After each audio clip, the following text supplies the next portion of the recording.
Okay, thank you, thank you. The meeting for the Planning and Zoning Board meeting of the City of Riviera Beach will commence at 6:36, Thursday, November 4th. Let me welcome our viewing audience, our visitors, of course, all of our residents. We appreciate you being here for these proceedings. Let me just add a caveat before we start our meeting. Due to COVID-19, attendees must adhere to the City of Riviera Beach guidelines. Next item, if you wish to speak on any item on this agenda, please complete a public comment card and provide it to the Planning and Zoning staff. Cards must be submitted prior to board discussion of an item. Thank you. And at this moment, we are going to have a moment of silence and pledge allegiance led by our board member, Russell Barnes. Let's have a moment of silence.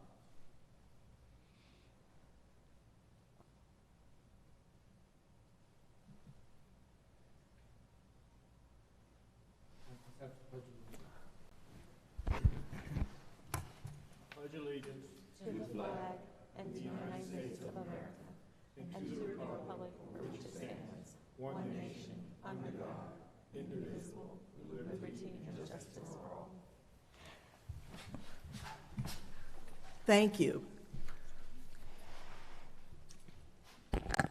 We're going to have roll call of our body, and right after that, we will, or I will ask that Mr. Russell Barnes sit in as second alternate.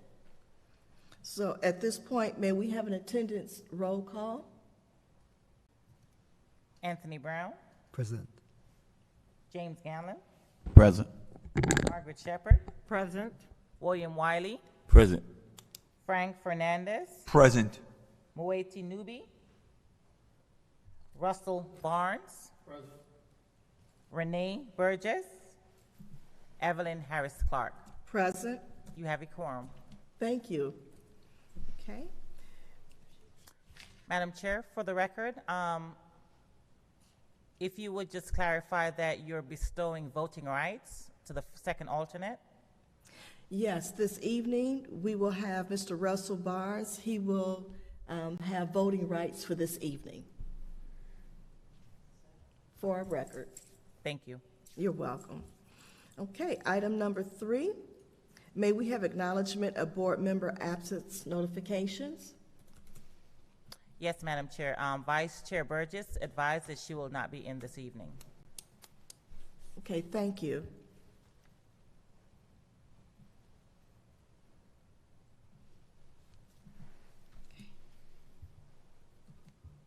And at this time, I'm going to ask our body, do we have any additions to our agenda? Yes, we do, Madam Chair. At this time, we would like to add the revisions that were made from last meeting's the amendments as a workshop item. Okay.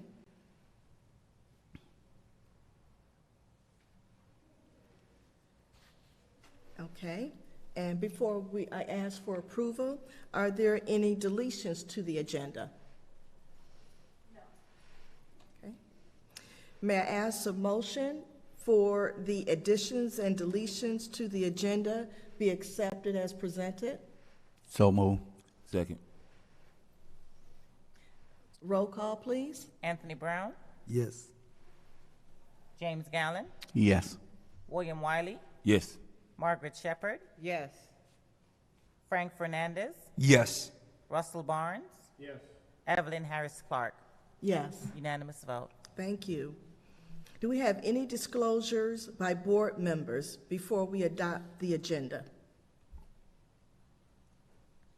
Okay, seeing none, may I ask for a motion to adopt the agenda as presented for So this moved. evening? So move. Second. And again, roll call, please. Anthony Brown, Yes. James Gallen, Yes. William Wiley, Yes. Margaret Shepherd, Yes. Frank Fernandez, Yes. Russell Barnes, Evelyn Harris Clark. Yes, Unanimous vote. thank you. Next item, number 6, approval of minutes. We do not have those at this moment, so we cannot approve the minutes. So I'm going to go ahead on to item number 7, adoption of 2020 meeting schedule. Let's everybody just take a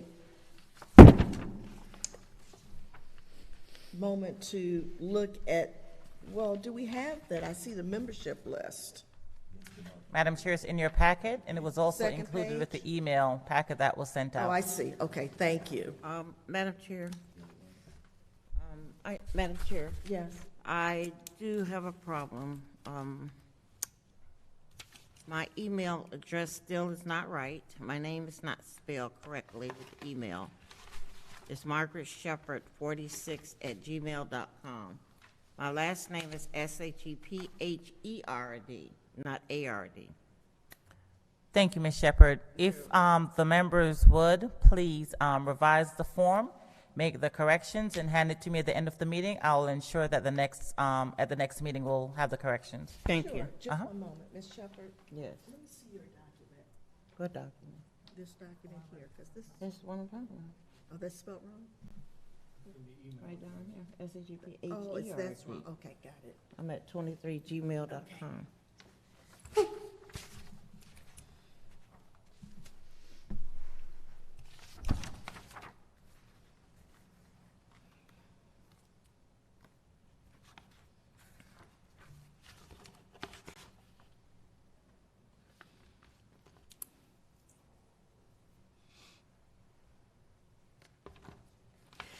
Let me just ask a question regarding the 2022 meeting schedule. We have pretty much 2 meetings a month. Is there per chance that we would end up with either less per month or more per month?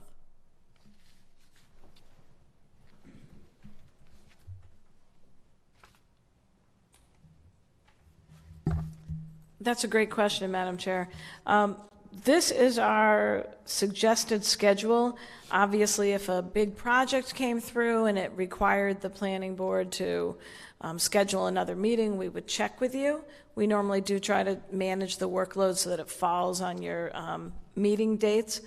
However, another reason why you might sometimes have to have more meetings is if we start doing a comprehensive plan amendment, we might have charrettes, public workshops. Those would be in addition to this. And sometimes if there's, the room isn't available, or we don't have a quorum, or there's nothing for the agenda, then we would cancel a meeting. So this is what we Training. expect it to be, but it could change like it did this year. Sure. What about training?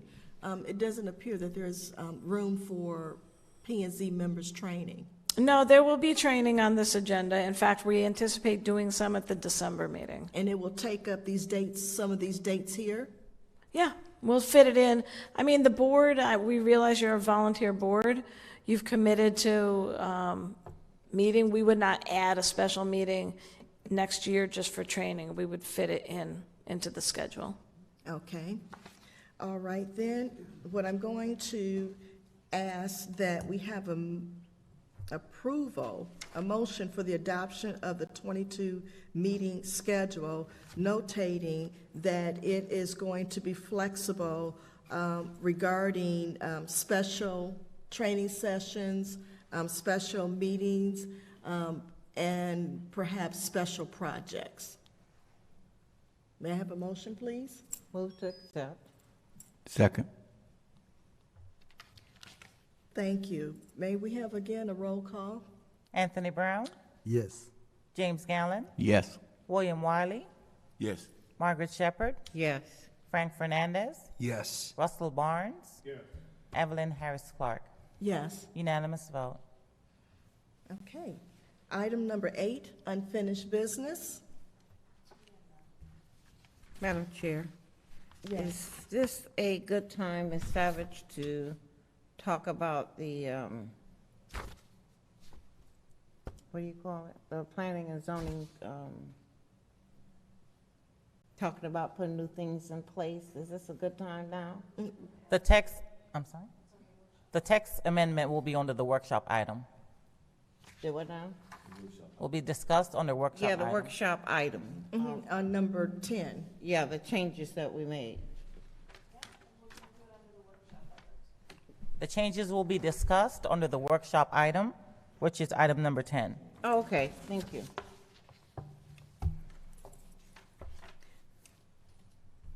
Okay, no unfinished business.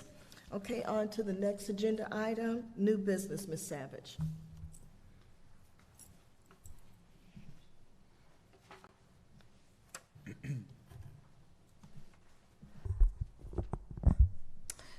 Under new business, item A, a resolution of the City Council of the City of Riviera Beach, Palm Beach County, Florida, approving site plan application SP 2108 from Elite Capital and Development Incorporated to construct 6 duplexes on approximately .81 acre vacant land area that is being subdivided into 6 contiguous lots pursuant to the concurrent plat application number PA 2005 for the real property located at the northwest corner of West 26th Court and R.J. Hendley Avenue, identified by parcel control number 564342290100000552, providing for conditions of approval and providing for an effective date. And Madam Chair, our principal planner, Josu Ledger, is going to be presenting this project tonight.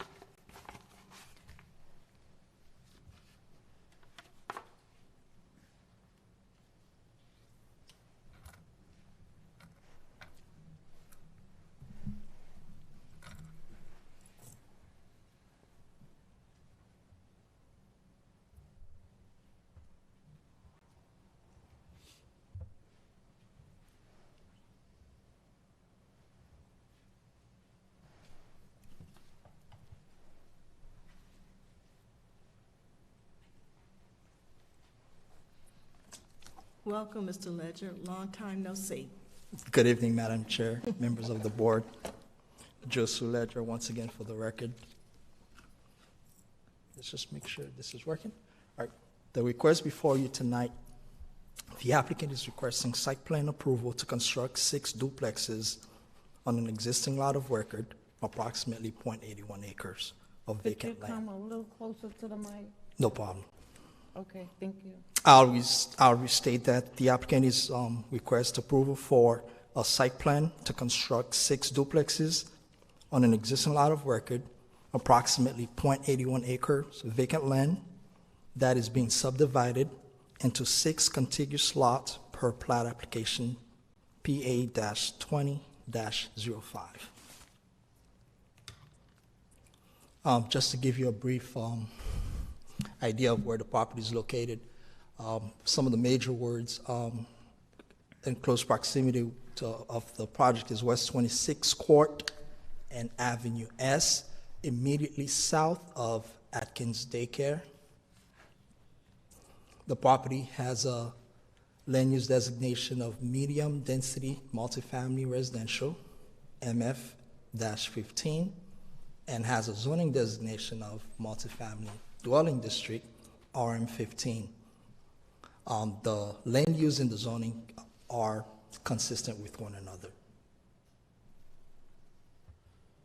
This is a survey that shows the current configuration of the property. Currently, the lot is one specific lot, approximately .81 acres.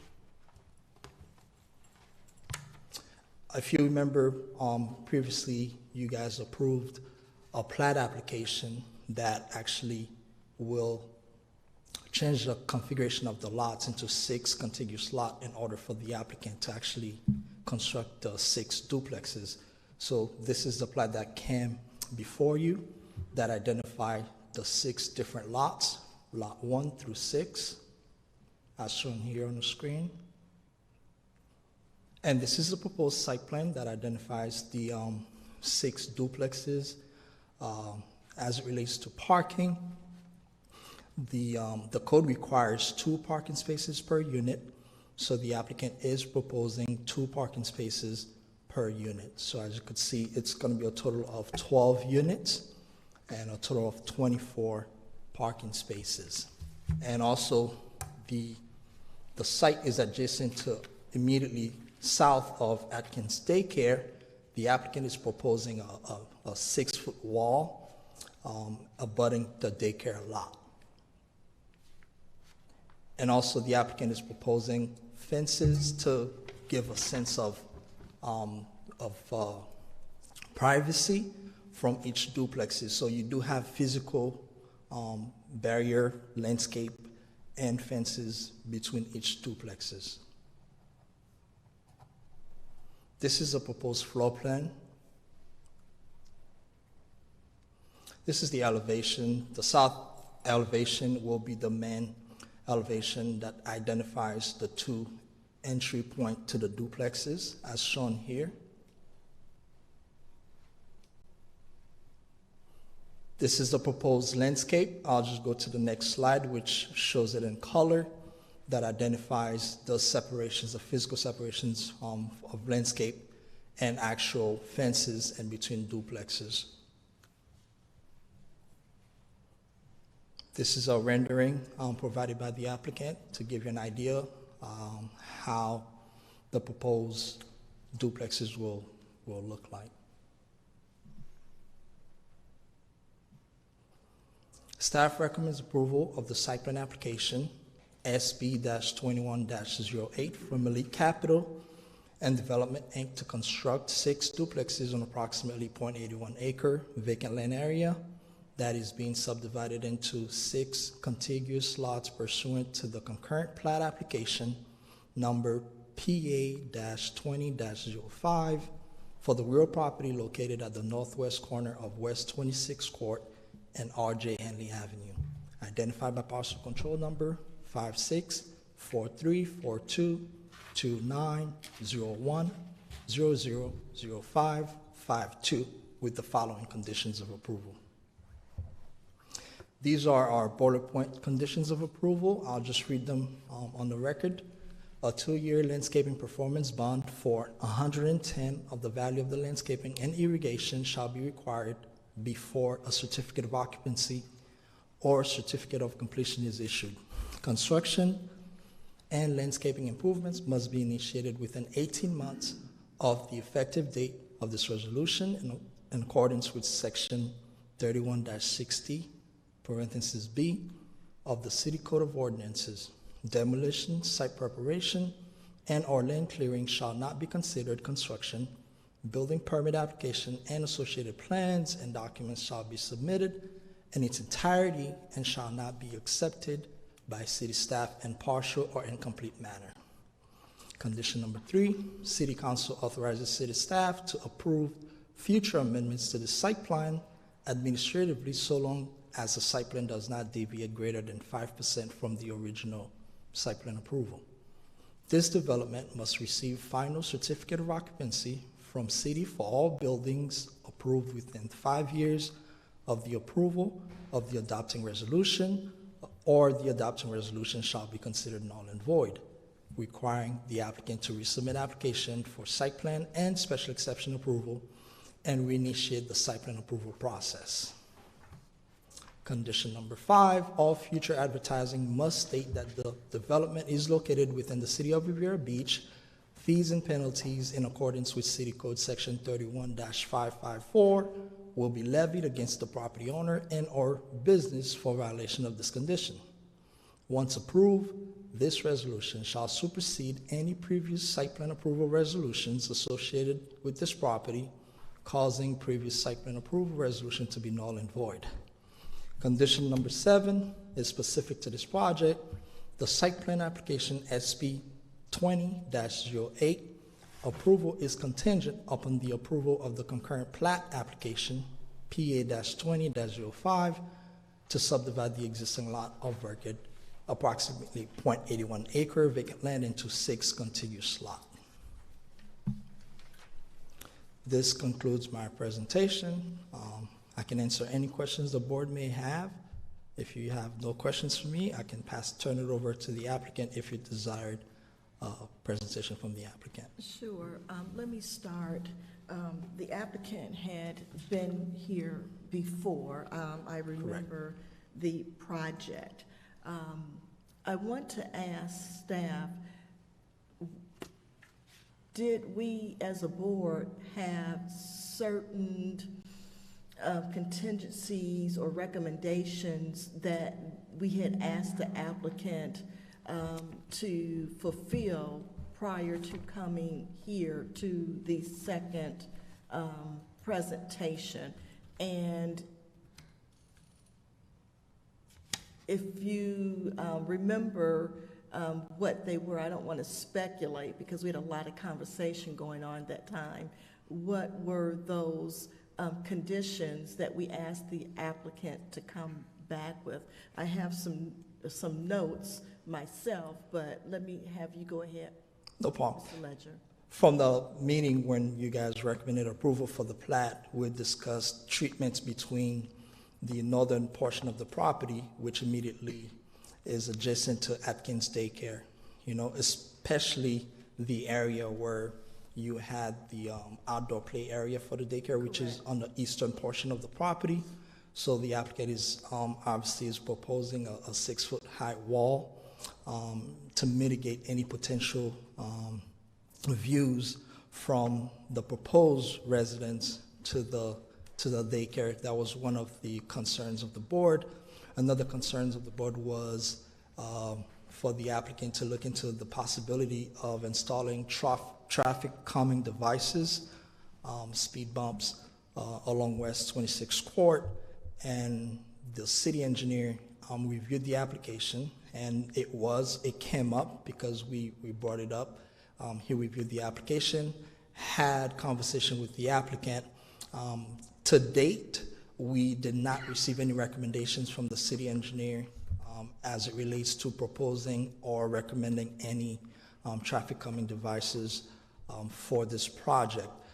I do want to reiterate that it came up. We did speak about it. We made sure that the city engineer knew that was a request or recommendation from the board. He reviewed the project but did not, to date, recommend any proposed traffic calming device along the streets. That still is under review and still in process. So the city engineer reviewed the application and recommended that we approve the application with no conditions. We're not anticipating any future condition at this point from the city engineer unless he comes around prior to council and decide to put a condition on the project. But to date, based on his review, he gave staff the clearance to go ahead and move the project forward. He did have some, on your packet there, his comments is on there. He had some comments, but they were building permits related. They would not impact the site plan process.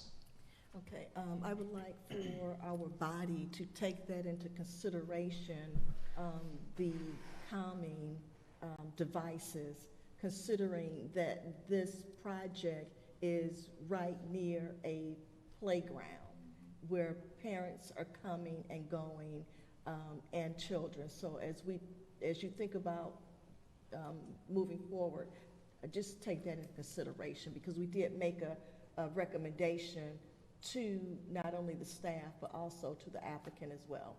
And Mr. Leisure, any more conditions?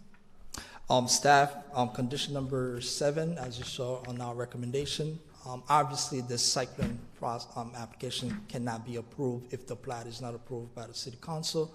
So we added those conditions, but as it relates to our conversation from the last time, I don't recall anything else that was significant. Okay, very well. So do we have staff more questions before we invite the applicant up from our body? Okay, Thank you, Mr. Leisure. And at this time, we're going to invite the applicant up, Elite Capital and Development, Inc. Okay.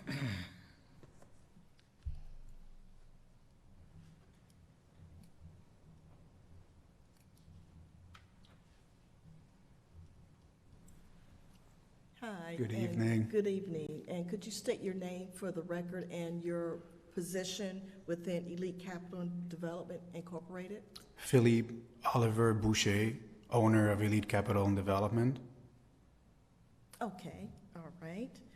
Okay, did you have a presentation? Absolutely, yes, You I did, do. okay, Yeah, I'd all love right. to. Well, let you go ahead and present, and then we'll have questions after. Sure, absolutely. Thank you.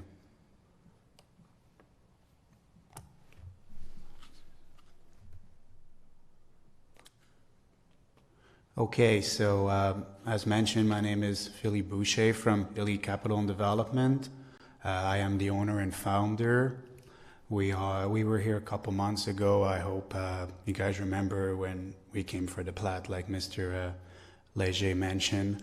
And we're back tonight to represent our project in a more complete manner.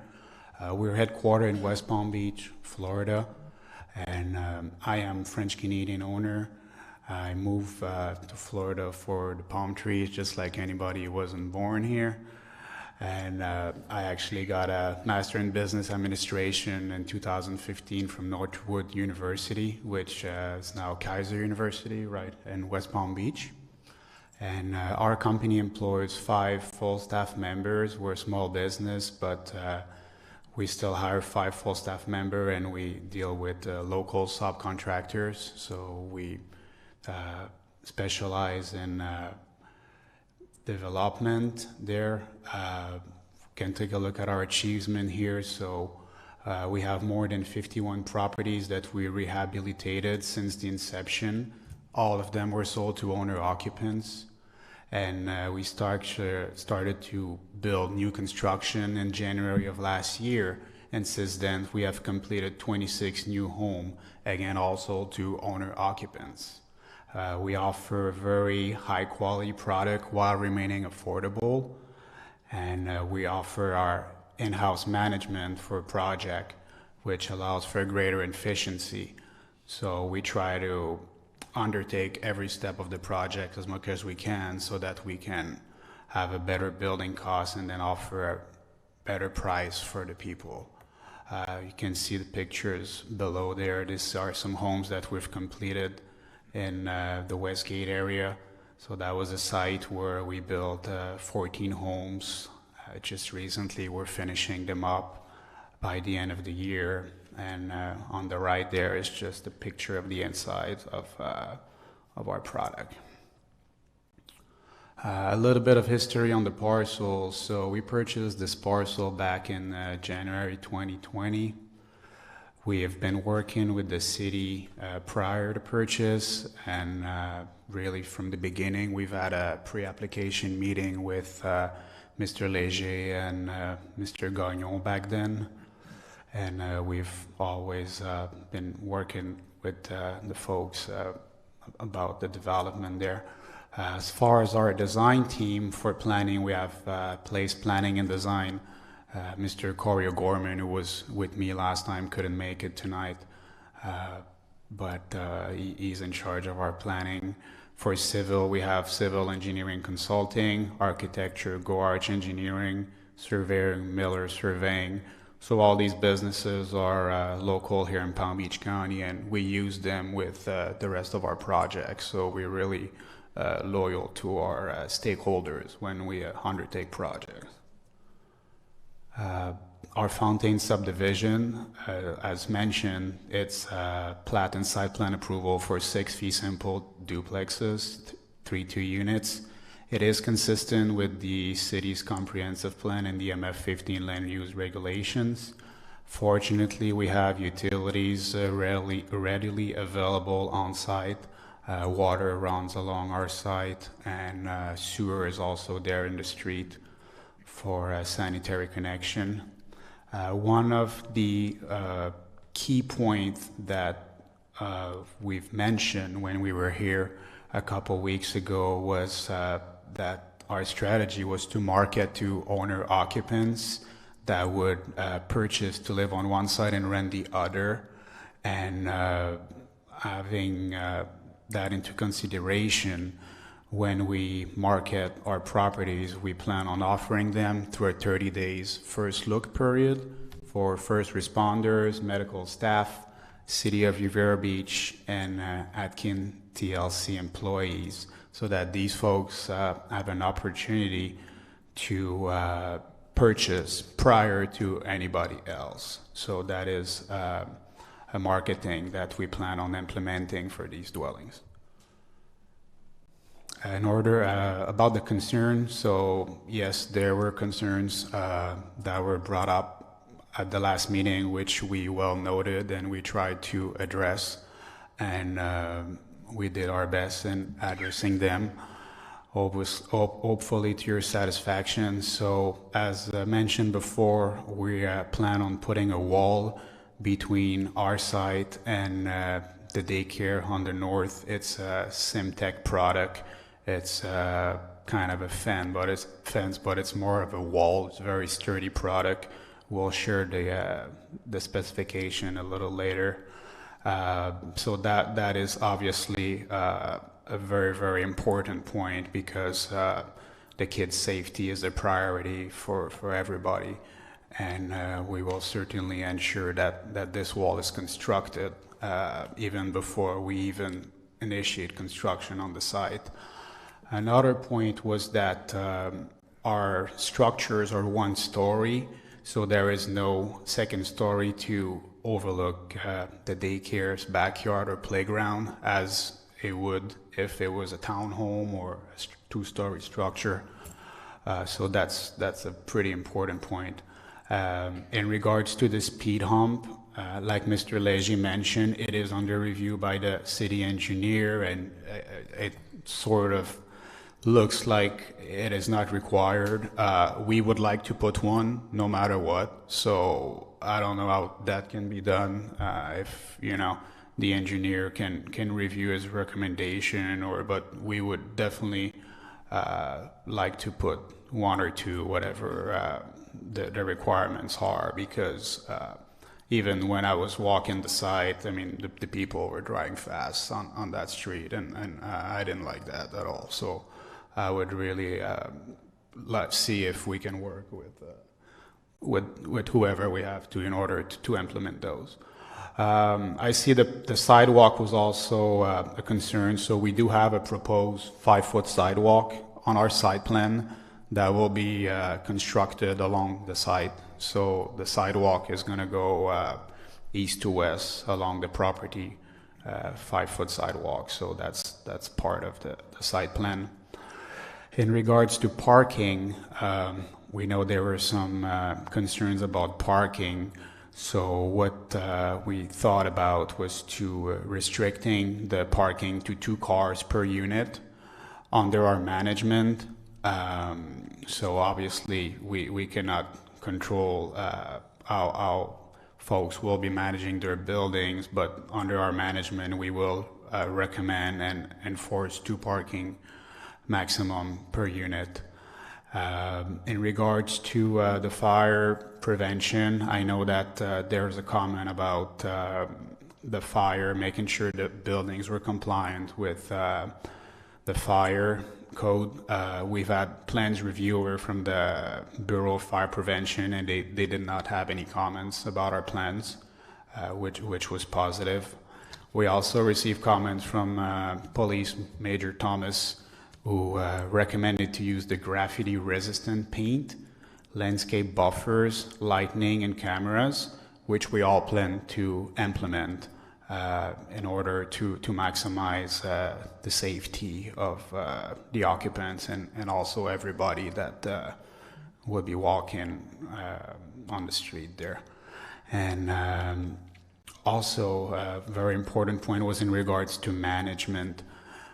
So we have we're looking to develop a Landlord 101 class, which would kind of be a guideline for the people purchasing our buildings to teach them how to manage their property, how to screen tenants, how to do a background check, for example, how to be ready to undertake potential repairs.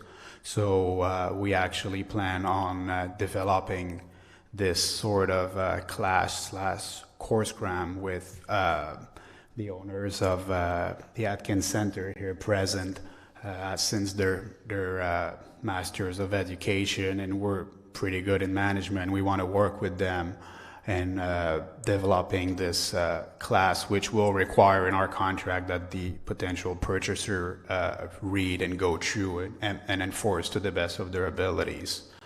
And obviously, we have Mr. Atkins and Ms. Williams here sitting with us, and they know about our project. We've presented them with pretty much the same package that's here tonight.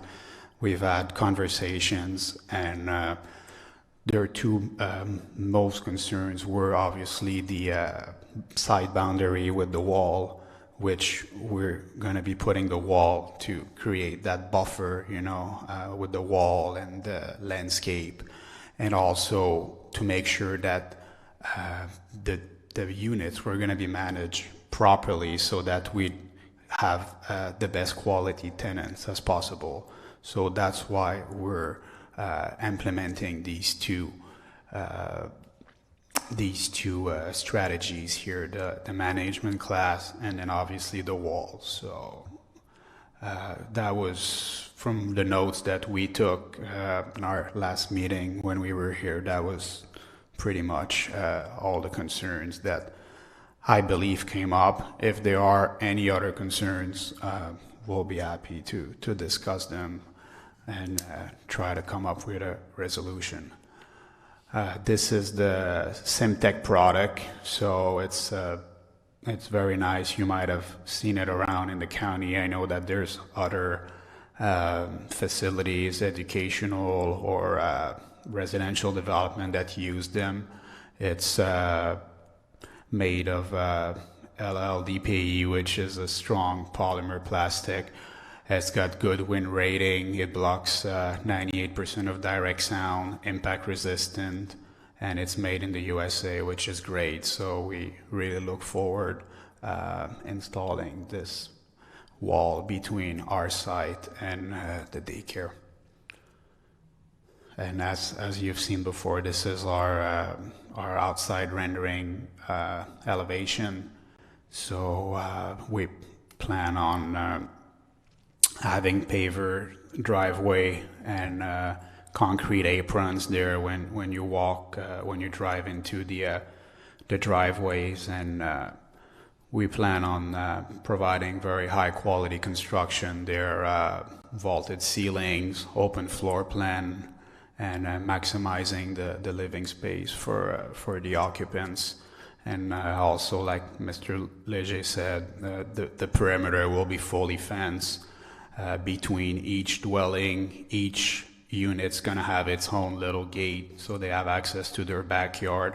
So everything to the rear of the buildings is fully fenced and secure, so protect everybody. That is a rendering for the inside there. So impact windows, very, very typical impact doors and windows for our structures. We have open floor plan there with a little island, the high cabinets and the double pantries. That's kind of our signature that we use. So we try to build a product that's intemporal, that will last in time as much as possible. And we've been very successful. I mean, everybody that buy our homes are very happy and very pleased with the quality of construction that they get, because in general the builders they charge extra for upgrades, but we make it a package where everything is included really, and it's already high quality. If you have any questions, we would be I would be happy to answer them. Okay. Well, Thank you. Merci beaucoup, monsieur. Bienvenue. I do have questions. I was glad to see the fence. Now, the fence is going to be constructed in the back of the properties.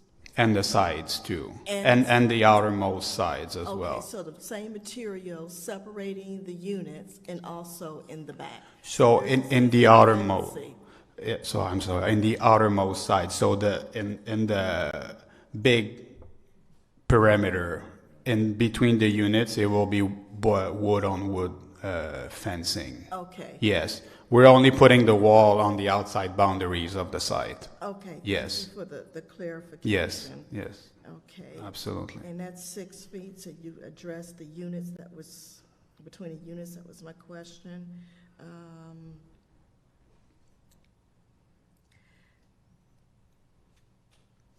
I'm going to leave the traffic calming devices discussion, I'm going to leave that open to the body, so everyone will give their perspective on that. And I do like the idea that you are having the 101 real estate class landlord for the buyers, and how to select tenants. The units across the street from you are very lovely too. Your rendition is nice. I would like to see a little bit more ornateness to it. Maybe you could add where the doors are, maybe just some brick facade where the doors just to make it jump out. If I remember correctly, the ones across the street, they either have a lot of brick or they have some very architectural brick. I think that would be a nice feature to bring a sense of elegance and a message to the area that this is changing. Okay, If you would take absolutely. that into consideration.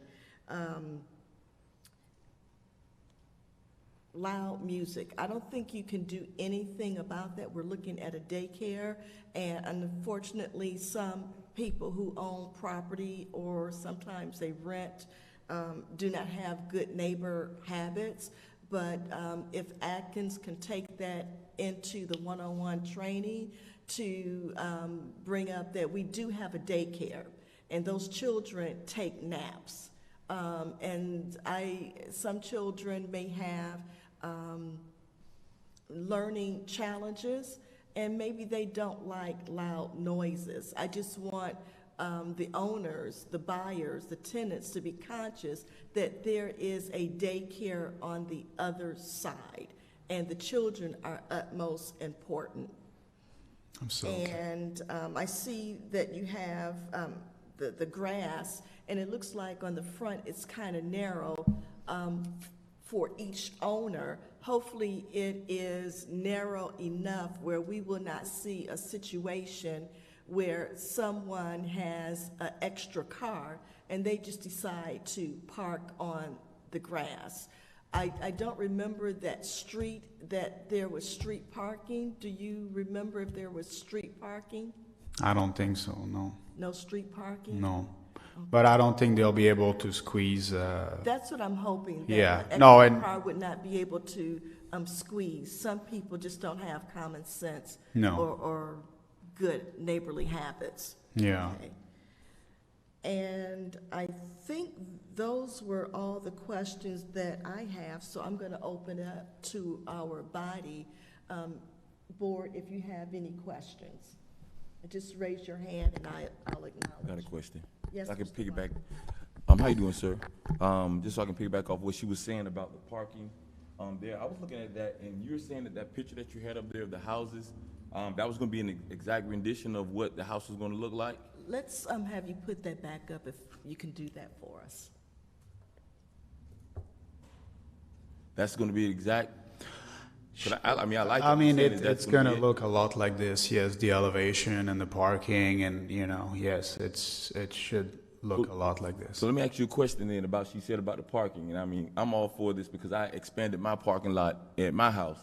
Here, would it be possible, I know we might have a grass to cement rule here where you have to have so much, but is it possible to kind of trim that to be able to get 3 cars in? Because you have a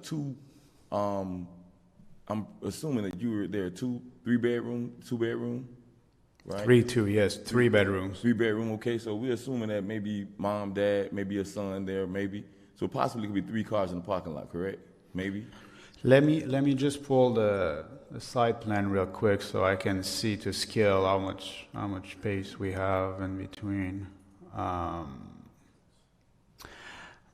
mean, I'm gonna ask Jose if he can just wait in here and see what his thoughts would be about. Yeah, see if it's possible or if it's legal to be able to expand that to where you can have, possibly 3 cars, and therefore it kind of save on maintenance. Yes, no, I agree. I'd like to get his take on it because he knows the code more than I do. Once again, Joe Sue Ledger for the record. So the minimum parking dimensions per code is 10 by 20, right? So here the applicant is proposing a width of 18 feet, actually in width, and 20 feet in length. So they are meeting the minimum requirements, and it's very tight, for them actually meeting it. If you look here where I'm pointing, this is the parking spaces. As you can see, the 2 spaces here. Right. So it will be very challenging based on the configuration, the design, for them to actually accommodate for 3 parking spaces due to the minimum required dimension for parking. We would not allow the applicant to propose any substandard parking space. So. Yeah. So may I Just an idea. ask one question? Suppose if you have a party or somebody die, or you're telling me cut and dry is just 2 spaces there? And suppose if somebody's handicapped, point out a handicapped space for me. Or you're telling me it's no handicapped space. So this is a residential property. So it's not like a multifamily where you have 10, 15, 20 units, which would require a certain amount of handicapped spaces. However, the width, 18 foot, the standard parking requirement, if an owner is handicapped, they'll have to make sure that they treat the unit in a manner, or the parking in a manner that accommodates for their own residents or brother, sister, whoever it may be within the household. But this is a duplex. They're not required to provide handicap parking spaces per se. However, obviously, if you are handicapped or you have a family member, a friend that's handicapped, you will have to maneuver around to make sure that when they're visiting you, you can accommodate them. Let me go back one more time. If somebody passed away, wedding, whatever, where do they park? Because On the street. So they're adjacent to West 26th Court. Obviously, if you're having a party or something, or someone passed away, you are having visitors, then with very cautious, you can probably park on the street, which is a public road, with caution to make sure that you're not creating a traffic hazard. But that will be at the control of the homeowner. And if any traffic hazard is created, your neighbor can call the police and says, hey, you're creating a traffic hazard in the street. So it would be the same if anybody lives in a duplex and they having a party, or they're having multiple guests over and they don't have the parking to accommodate them. They'll have to find where to park to accommodate their guests. okay. Yes, Mr. Wiley. Oh, and the reason why I say that because I know in my neighborhood, a lot of the residents talk to me about some of the issues they have, and sometimes I complain to them about some of the things they're doing.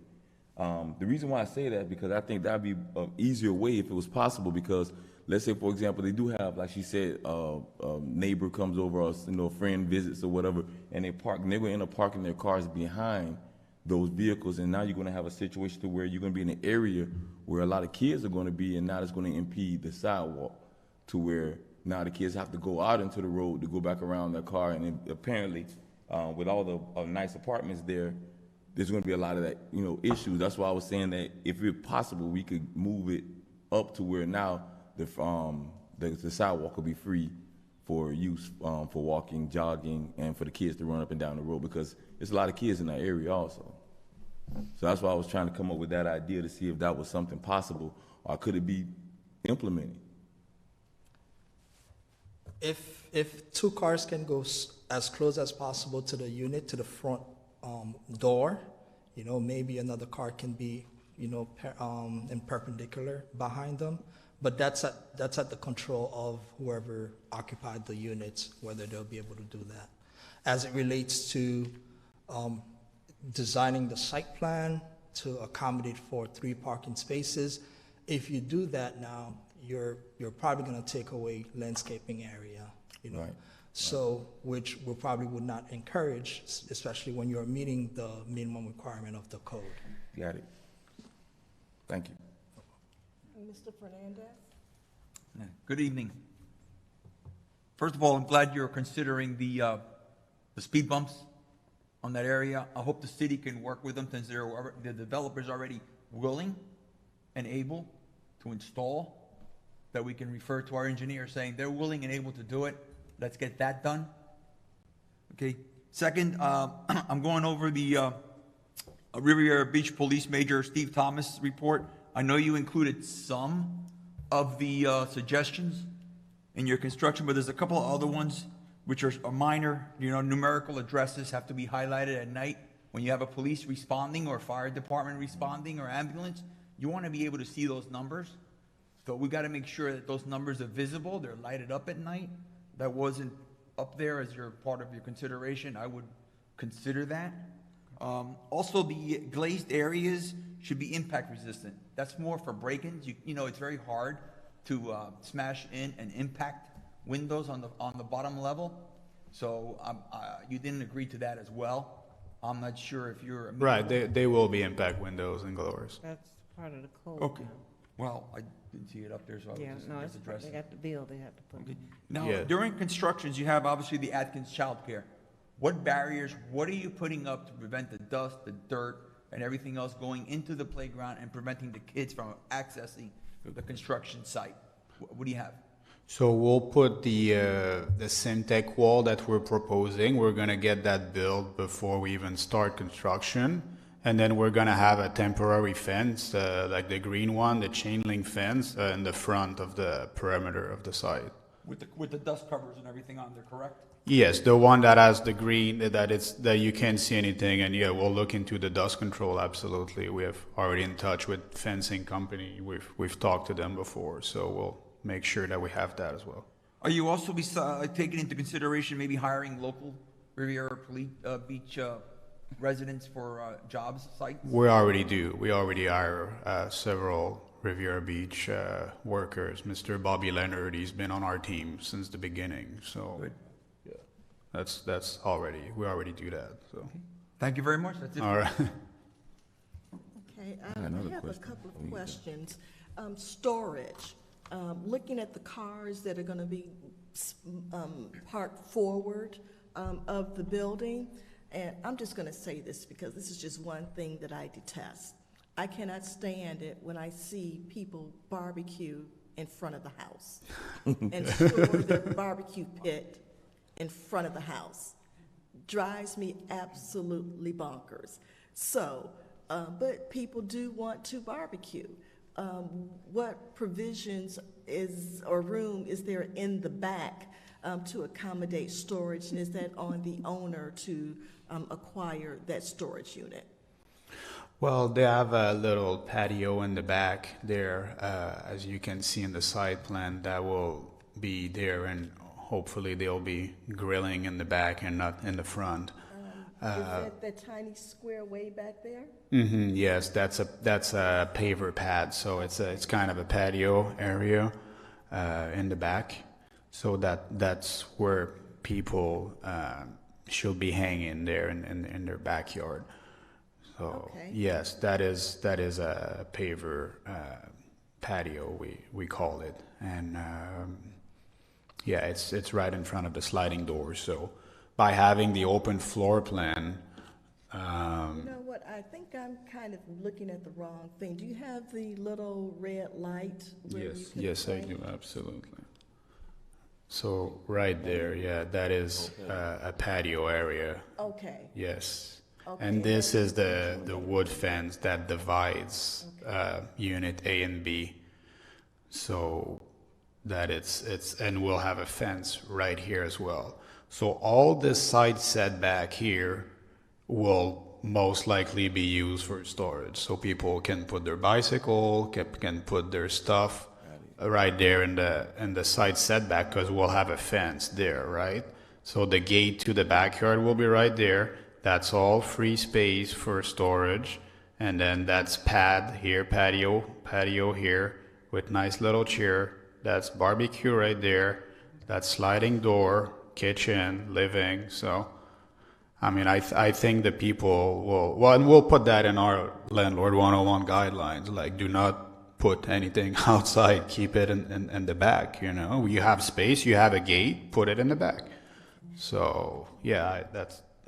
now, as you construct this project, and you know the area pretty well, I'm gonna say it's pretty gnarly.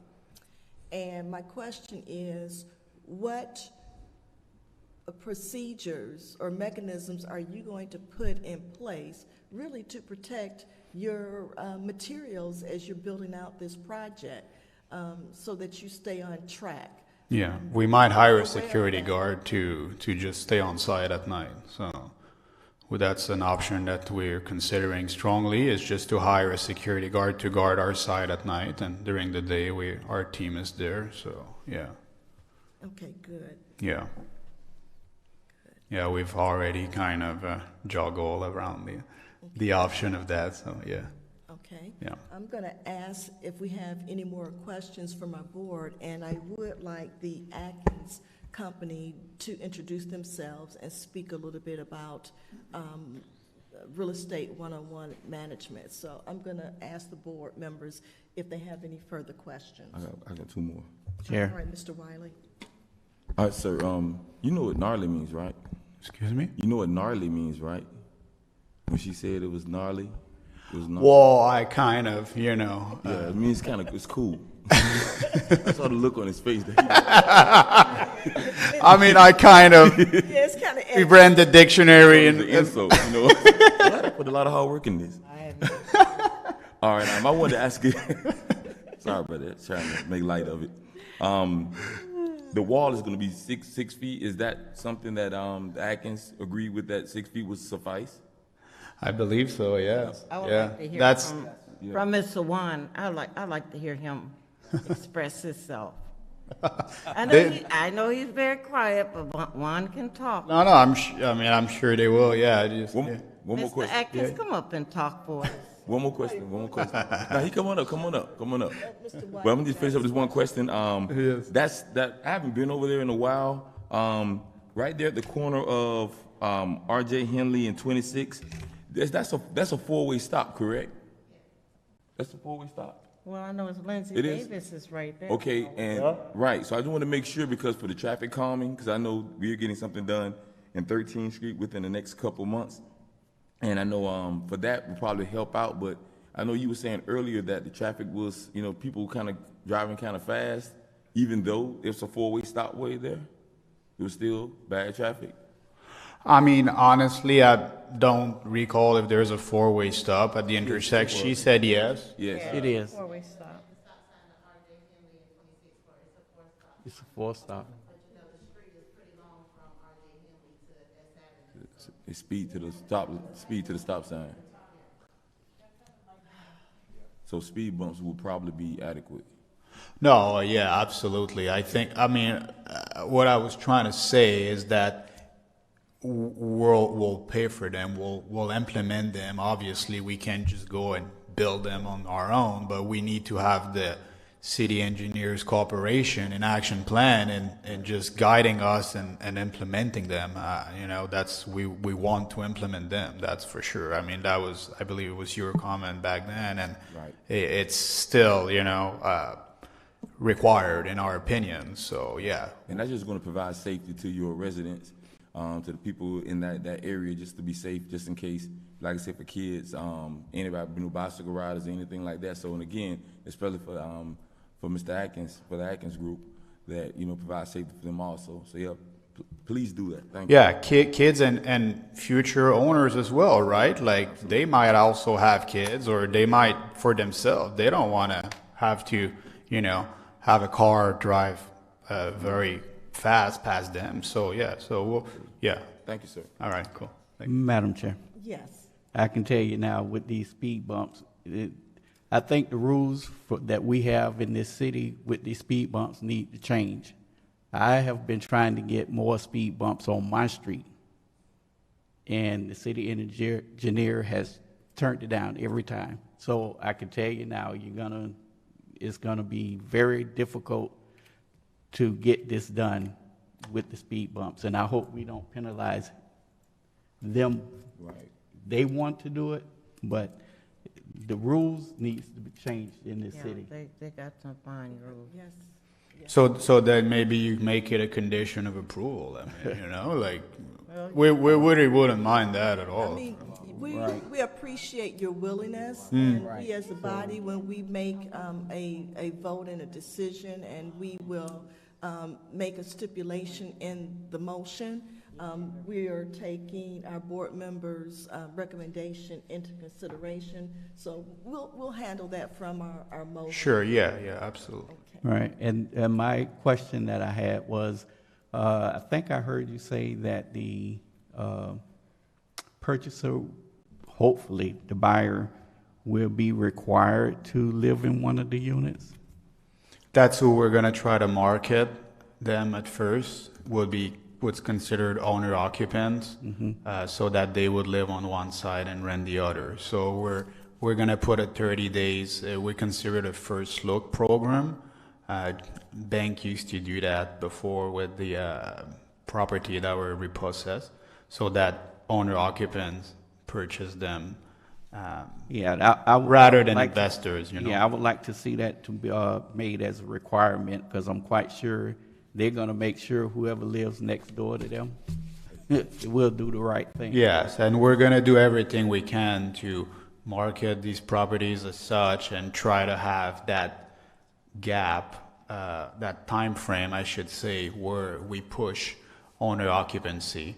I know that there's another duplex that was built on the south side there on 26th Court, and that's where it's sold. It's sold to an owner occupant, and they're renting the other side. So I think honestly that's going to be a very popular product, just because I have not seen many new duplexes here in the county. So the fact that we're new, I think, is going to be a good advantage for us, because a lot of people look for a new home, right? So now you get the best of both worlds. You get a new home, and then you get an investment property.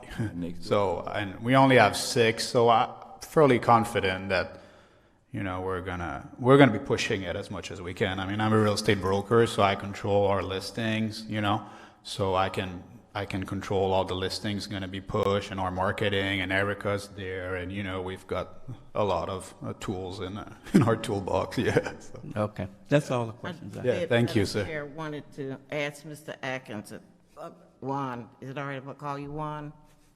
Well, Okay. well, just one moment. I have one more question. I want to get the questions addressed with the applicant. Just one Well, moment. they're Mr. standing Atkins. there. Yeah, I know, but you invited them up, and we were still addressing the applicant. If you find this confidential, you don't have to answer it. Do you own other land here in Riviera Beach, and you're going to replicate this model? Not at the moment, but we would love to. I mean, we would love to acquire more land here, absolutely.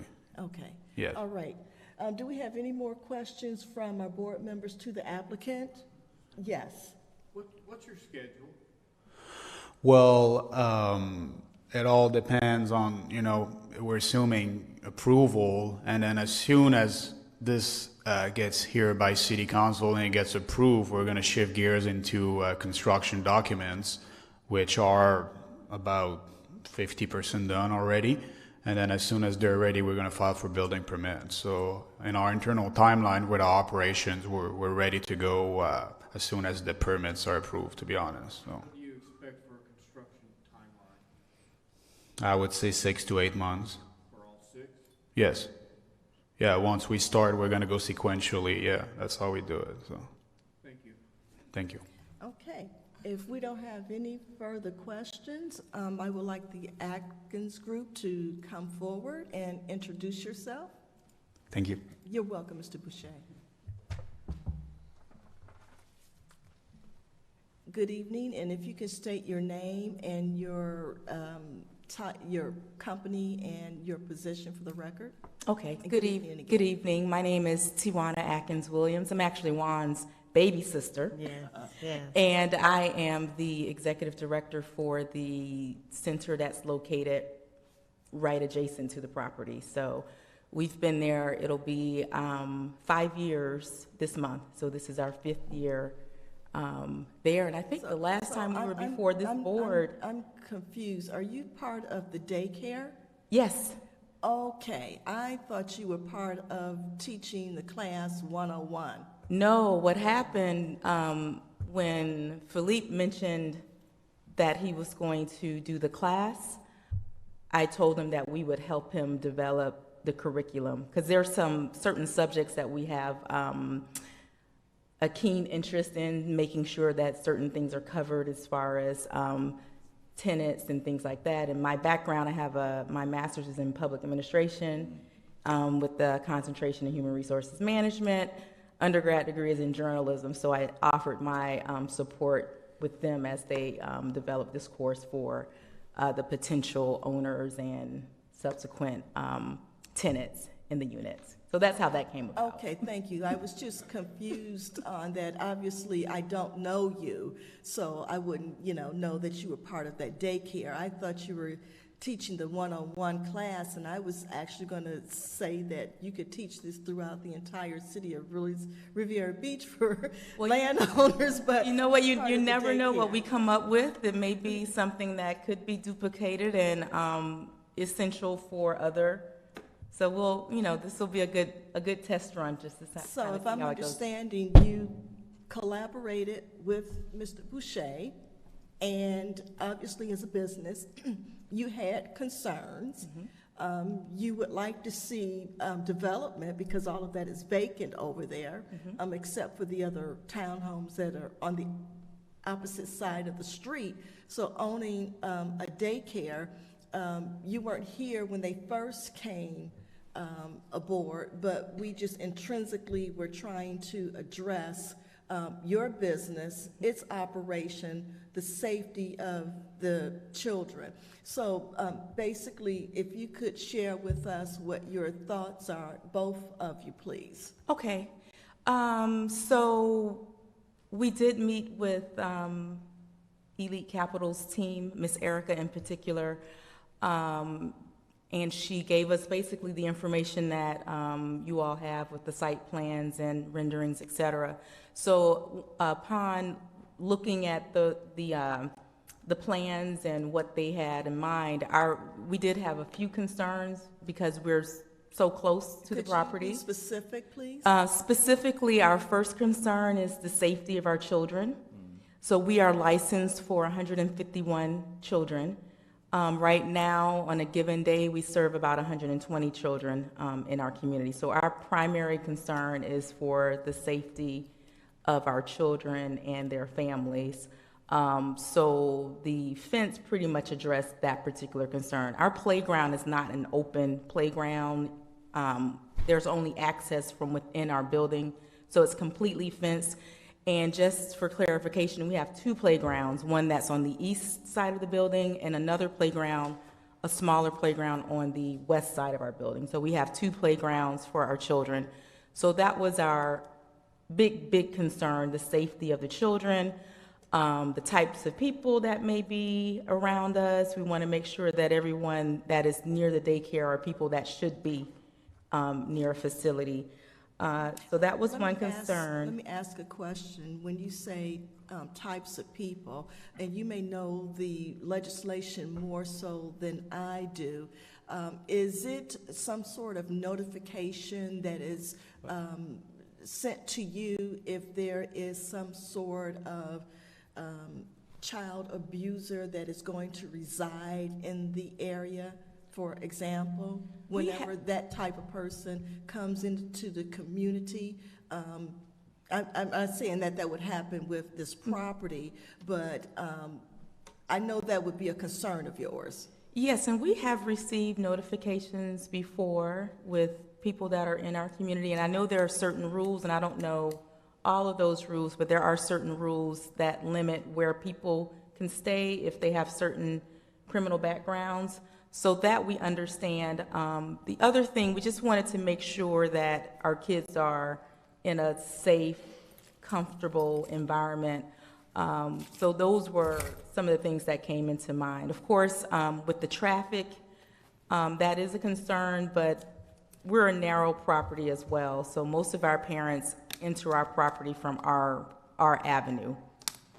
Some will travel. I travel 26 Court every day to get to the school, but most people come from north or south from the R.J. Henley Avenue. So that was one of the concerns. Our other concern was just making sure that our staff have an opportunity to be homeowners, and that the property is affordable. That's a huge thing, and I think a really good incentive for people to be able to have an opportunity to own a home and be able to pay their mortgage and gain equity in their homes. So we thought that was a really good idea. One thing that came up that is really not related to this project, but our project in particular, is we have about 15 or 20 oak trees. I don't know if you all have driven by our property, but we have oak trees that were required when we initially built because of shade. What we have noticed is that our oak trees are getting really big, and they're about 5 feet away from our building. So we are looking to replace those oak trees with a different type of tree that may not be so intrusive as far as the roots. Right. So one thing that we've talked with Elite Capital is giving us an opportunity to switch our trees out before they would get started, because once their project is up, it'll be hard for us to access it. So they have agreed to work with us as we go along that particular side project for us. So those were our three major concerns that we were able to come, to an agreement and consensus as it relates to this project here. And I'll turn it over to Juan, if you'd like to say a few words. Thank you. I think you did very well. My name is Juan Atkins. I am her oldest brother. I'm titled as the CFO of Atkins 1011 Care. We have been long-term stakeholders in the community. Atkins TLC has been around for about 45 years now. So it's been a long, prosperous, fulfilling journey as we provide care, excellent care to all of our children who we serve. I want to give a very quick history lesson as it relates to how we acquired that property. We acquired that property a number of years ago. At the time, Riviera Beach CDC was in a process of trying to acquire all those vacant parcels in that area. Of course, when you're dealing with the government, it's a lot of red tape, takes a long time. We just happened to see it, and we pounced on that 1.1 acre lot because that was going to be our third center. So we began working with Riviera Beach CDC because the plan back then was to create an infill housing development, with Atkins 1011 Care being one of the centerpieces of that development. It would have been a mixed use of single family as well as multifamily dwellings in that entire area from 26th Court all the way up to 28th. Mm-hmm. It's a lot of vacant land, 2 or 3 more 1 acre lots. So that was the plan. However, they had issues in getting site control of all of that property, so it never really happened. So we waited and waited, and we finally decided to move forward with our plans and build our third center. So that's where we are there. So I am grateful to know that someone is coming in to build homes that are affordable for people in our community. And of course, the concern that Tawana's already articulated, I certainly have. And I know there are certain things you can't necessarily legislate, but if we take a constructive approach with creating this course that will allow people to kind of be more educated, we can motivate them intrinsically, we can reduce the likelihood of having this absentee landlord syndrome, and that's really my biggest fear, that we just have a whole bunch of rental properties where landlords are only concerned about getting the rents, not really about upkeeping the area. So that's probably my biggest fear. But I really believe that Elite Capital is really interested in producing a quality project. What Tawana didn't mention, she did drive to some of their other areas and took a look at the properties that they've already built, and she was very happy with them. So I have all the confidence in in what she tells me. So I do support the project, and we look forward to working with them and working with you in the city and making this a stepping stone to a better, to even more projects. Just like you said, this could be a pilot, where we are educating homeowners, people who've never owned a home. We can educate them and teach them about home ownership and even becoming landlords and that sort of thing. So that's all I have.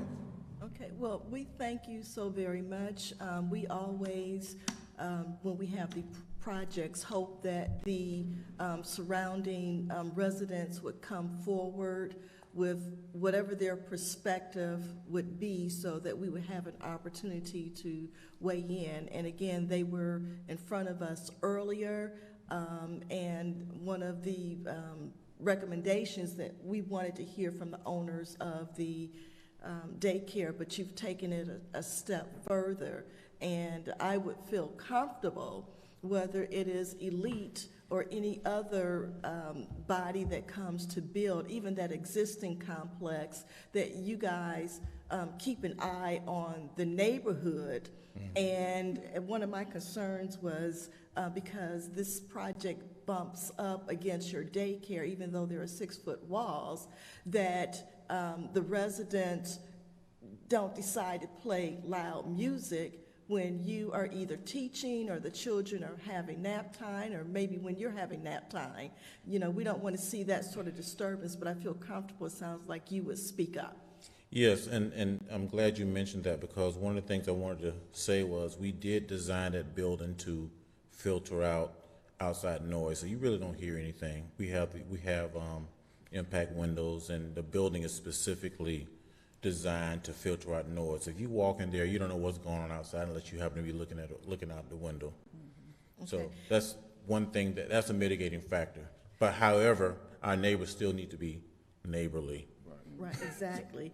And you had actually submitted a public comment card, so I was going to call you up at the appropriate time anyway. So this was your public comment time allotted to speak. Thank you. You're welcome. Thank you for coming. May I make a comment since you rudely interrupted me? I'm going to tell, I say Juan, because when I first moved here to Florida, it was Sister Rayford, and your mother and father, Miss Betty, and of course your dad. And I asked Juan a few years after that, I said, do you remember me? He said, yes, Miss Shepherd, I remember you. Well, she's 21 years old and doing well, and every time we pass by there, she always say, this is where I was at. So she remembers. Amen. Good service. If you treat them right, it's one thing about children. If you treat them right, they will always tell the truth.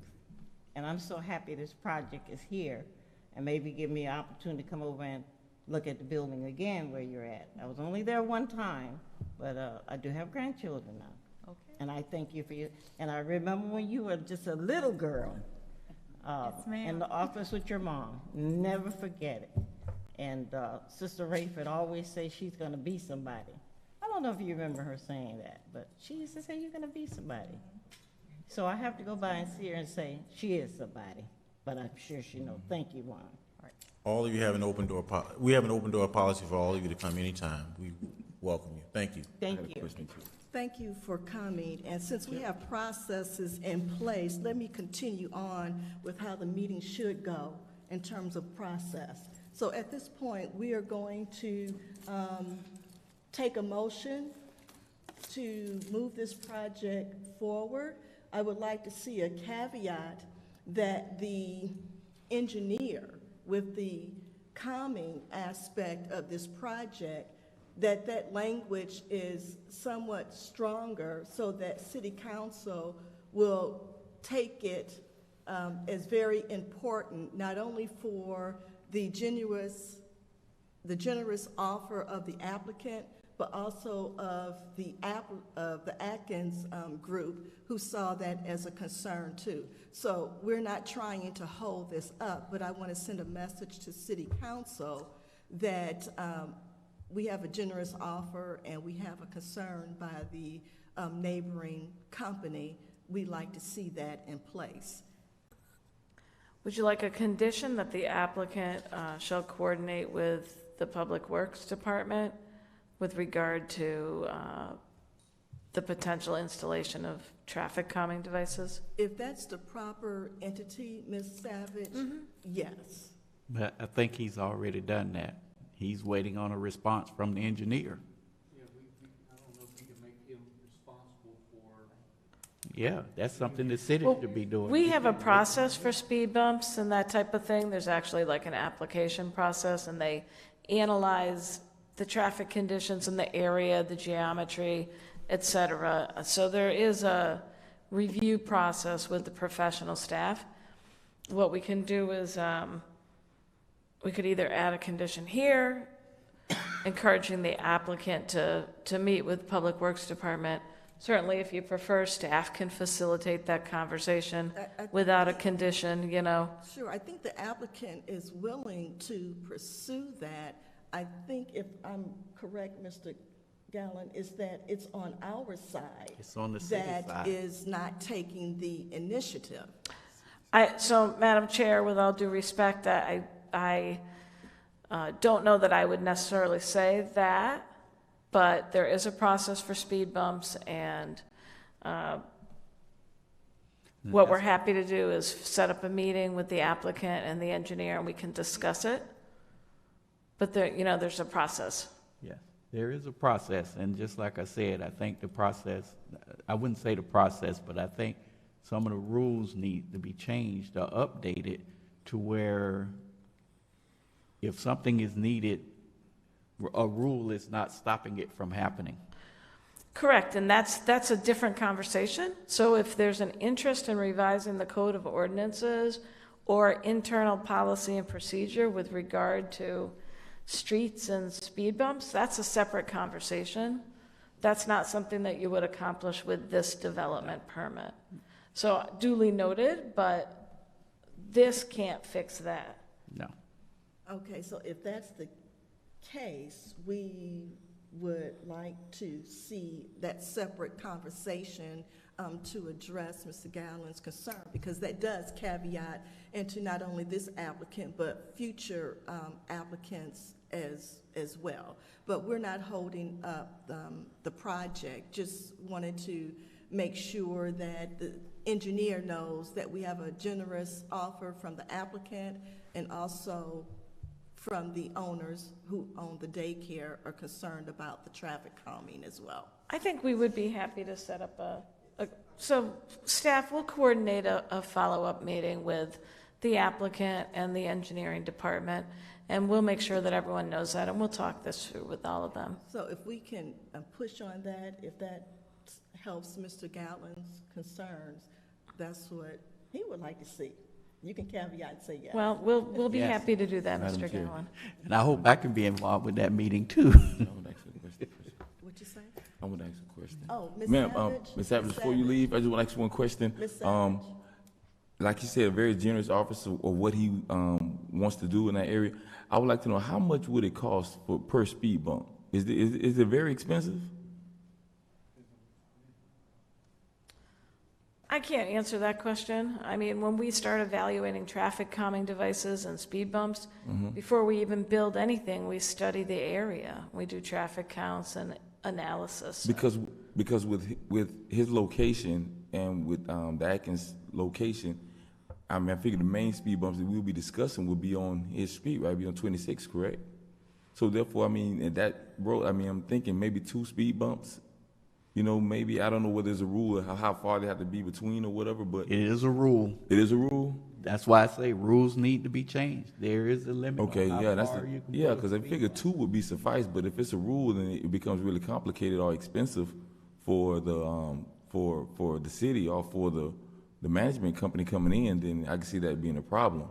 But I don't see any more than 2 bumps, you know, 2 speed bumps. And that would be suffice for just slowing down traffic, at least up, you know, coming up to a 4-way stop. Well, I think that staff is going to take this back to the engineer, all recommendations. We will. And hopefully we'll find some success on that. So I think that's about all that we can do besides having a separate conversation and meeting on that type of agenda item. Yeah, for the staff future. commits to advance that conversation, ma'am. Right, Okay, terrific. community safety first.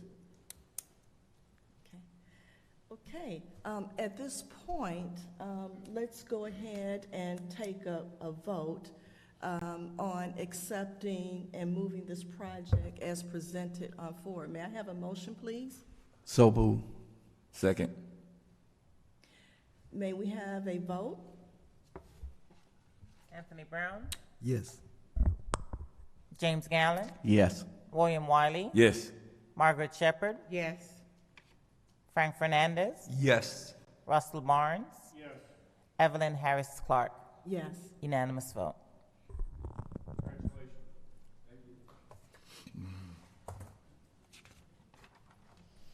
You're welcome to stay and watch the rest of the proceedings if you like.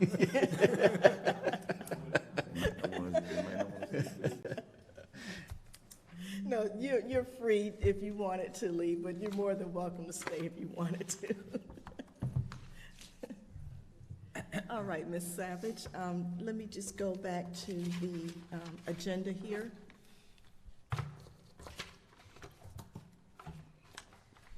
Okay. We have a change to the agenda 10, so we're going to go into workshop item. Yes, Madam Chair, thank you. I laid out for the board a copy of the material revised after our last discussion. This was also emailed out to you, and so I'm sure that you've reviewed it. I'm wondering if the board has any additional comments. You'll see that we took your information to heart. Sure. I'm sure everybody's had an opportunity to review the language changes. So let's start going all the way down to my far right in order with Mr. Brown. And if you have any questions or any other recommendations to the section 2731 and section 2733. Are we going to take these by each? I'm sorry, could you speak a little Are louder? we going to I didn't take this hear you. by each letter? Instead of going through the entire document, are we going to just pick A, B, C, and go down to each one? Are you suggesting we just go down in order? Okay. Yes. All right, so if that's, the, feel better. Yes, let's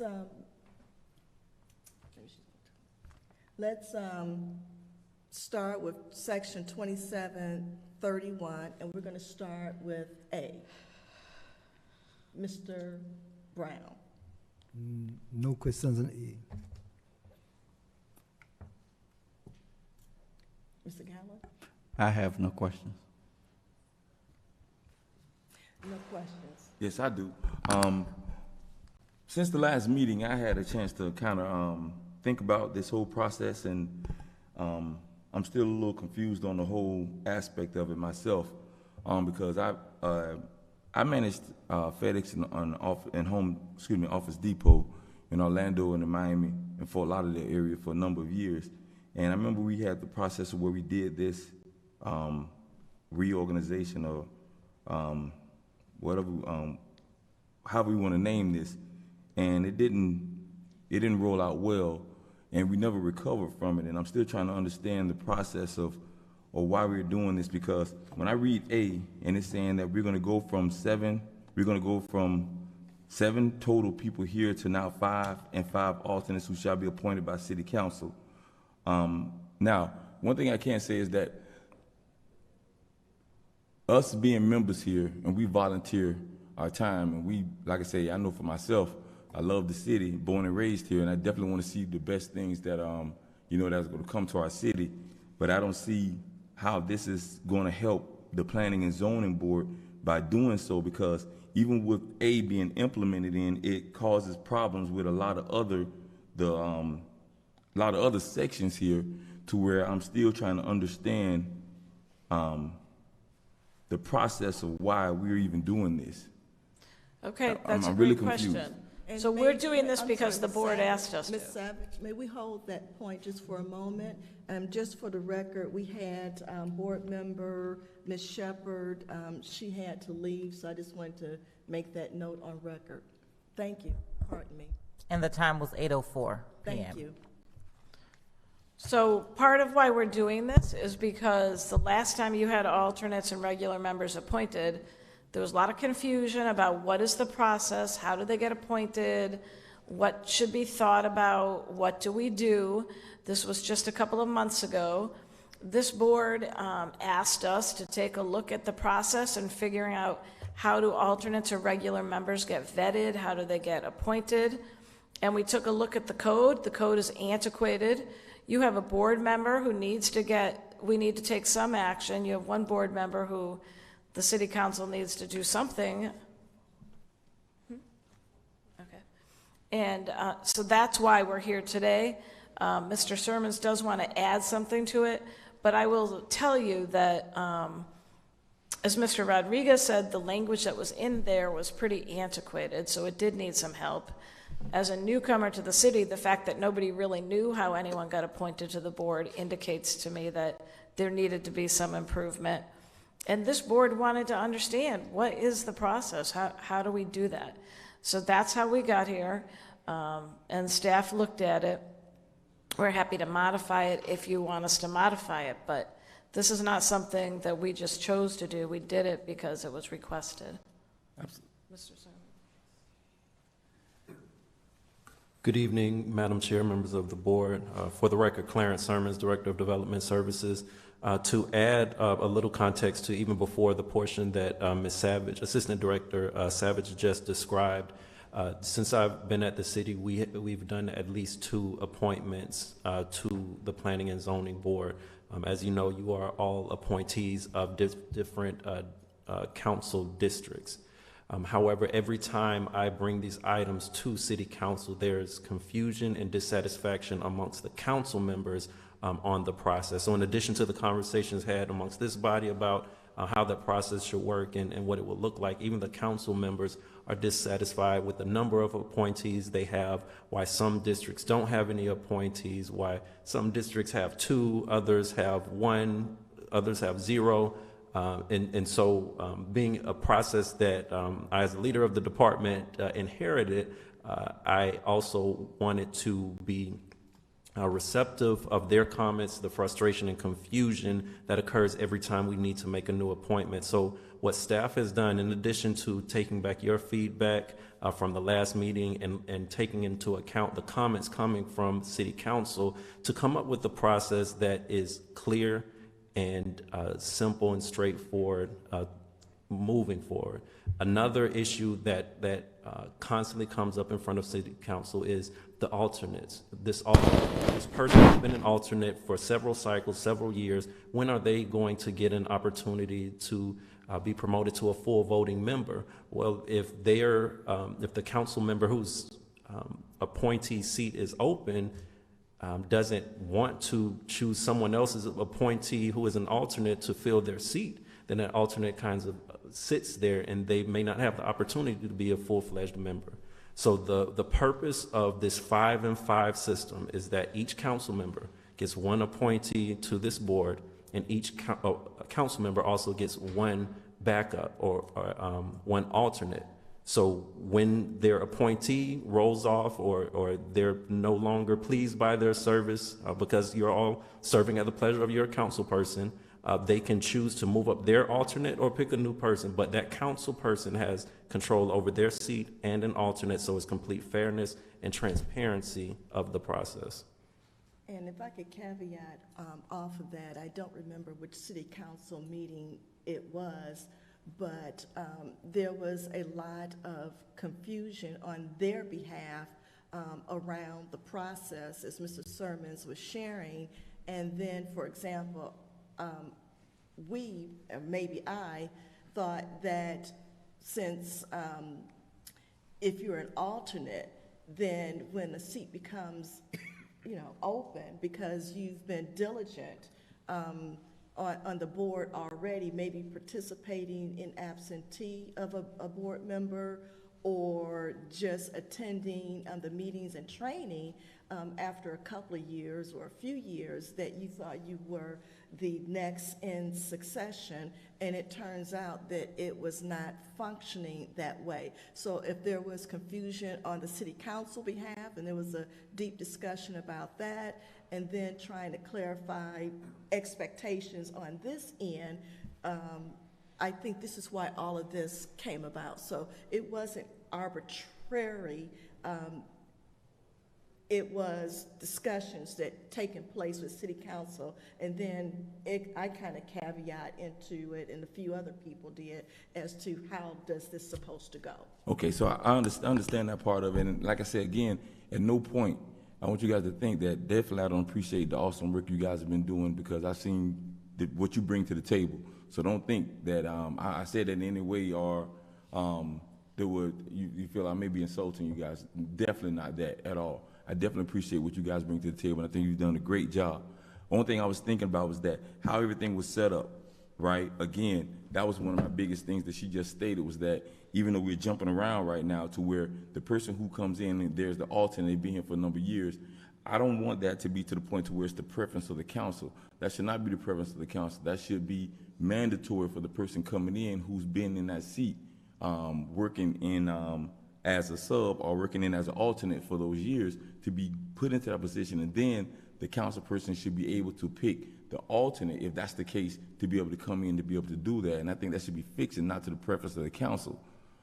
Again, this opens up a lot of worms for council, because this is my idea. This is my idea. Council is not supposed to be involved with day-to-day activities. Am I correct? Yes or no? Is that Day-to-day activities of right? As far as the decision making, I mean, besides making policy, because I think the council is supposed to be making policies. And what I don't want, I do not want people being appointed and put on to the board to where, if you see how we work tonight with Atkins, right? I think this group is a very good group, because we're very open and we're very honest, and we're here for to do volunteer work, and we're here and we feed off each other and do a great job. And I commend the group for doing so. But I'm thinking that once this situation goes through and they're able to pick the people that they want to hear as far as another right hand, now you're going to start having a process to where the decisions may not come down to what's right for the city anymore. It's going to come out what's right for the individual. And we don't need that. That's what we don't want in our city. That's what I don't want in my city. And I want this to be an open dialogue to where we are working hard to make our city, to move it to where it needs to go at, and not to where trying to fulfill someone's personal agenda. And I think that's what that's going to lead to sooner or later, because think about this, if council is able to do that, right, and be able to pick the people they want to be in this position, what's the difference between council saying, hey, let's go to human resources, I want this person to have a job, or I want the person in the police department hire this police officer? That's back into day-to-day activities, and I thought they were not supposed to be involved in that. If I can articulate what Mr. Wiley is saying too, this is predated your staff. And I think we've been here long enough where we've seen a scenario, and I'll just use the real life example. When we had the charter review, there was a charter review board part 1 and part 2. part one was really chaotic. And what Mr. Wiley is saying, that certain council people appointed certain people who were of the same opinion or needed to have the same opinion of that council person to push their agenda. Correct. And I believe each one of them had that motive. And what it did was nearly really destroy our charter review process. Matter of fact, it was disbanded. It was shut down. It was an embarrassment, that whole part one. Then part two came about. And I'll use myself as an example that how it worked well. Part two came about after part one was disbanded. Part two, the people who were invited had not been asked by any city council persons. I believe that myself and one other person, we just put our hats in the ring. And so we weren't beholden to any city council's perspective of what ordinance should come up on for election, or what should be shot down, or what should be changed. And it worked out very well that part two worked as a team very much similar to the P&Z board. And I think that's what Mr. Wiley is saying, is that when you take out the equation of selections and that person being beholden to the person who, put their hat in the ring, versus someone like myself and someone else who came into the charter review process, we put our own hats in the ring and we were selected, and it turned out to be a very good experience, a good collaboration, not only with the residents, but also with the city council to a certain extent, of the council members that were present at that time. But it was a really good process, because we took out that element of anybody who was pushing someone else's agenda that caused part one to fail. Exactly. Thanks. Thank you for clearing that up for me. That's exactly what I was getting to, because I've seen that happen before on a larger scale, and it ruined we never got it back, and we missed the camaraderie of what happened, because we want the best applicants. Now, the one thing I know, when we came in, the best voting technique we use, because first of all, let me get to this point here.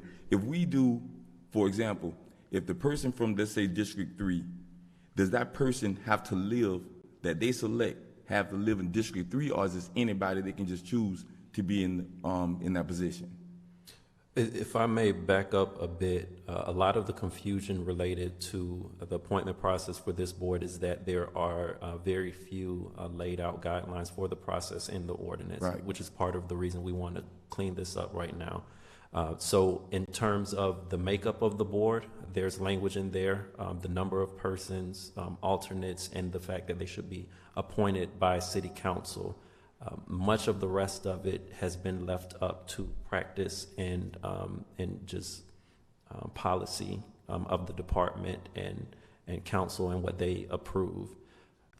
What we want to accomplish here is provide clarity, because it is obvious to the council members when we come up to them with the reappointment process that they don't understand, well, why is it this way? Why do we do it this way? And it's not in our ordinance, but this is the process that we have been perpetuating over time. So we want to clarify what the process is and create a process that is clear and transparent.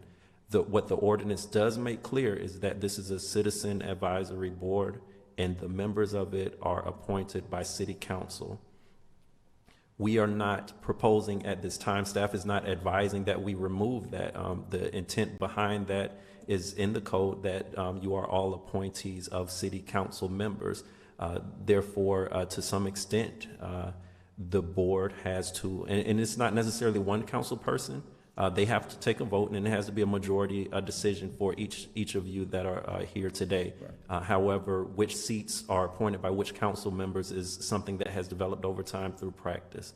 And to clear it up is what we've proposed with each council person appoint one person, and each council person has an alternate. And so the confusion of alternates not being promoted and why is this person has been here, why are you not upgrading my alternate, could all be alleviated by the proposed process. To your previous point about too much political involvement in the positions, to an extent, I don't believe we can avoid that.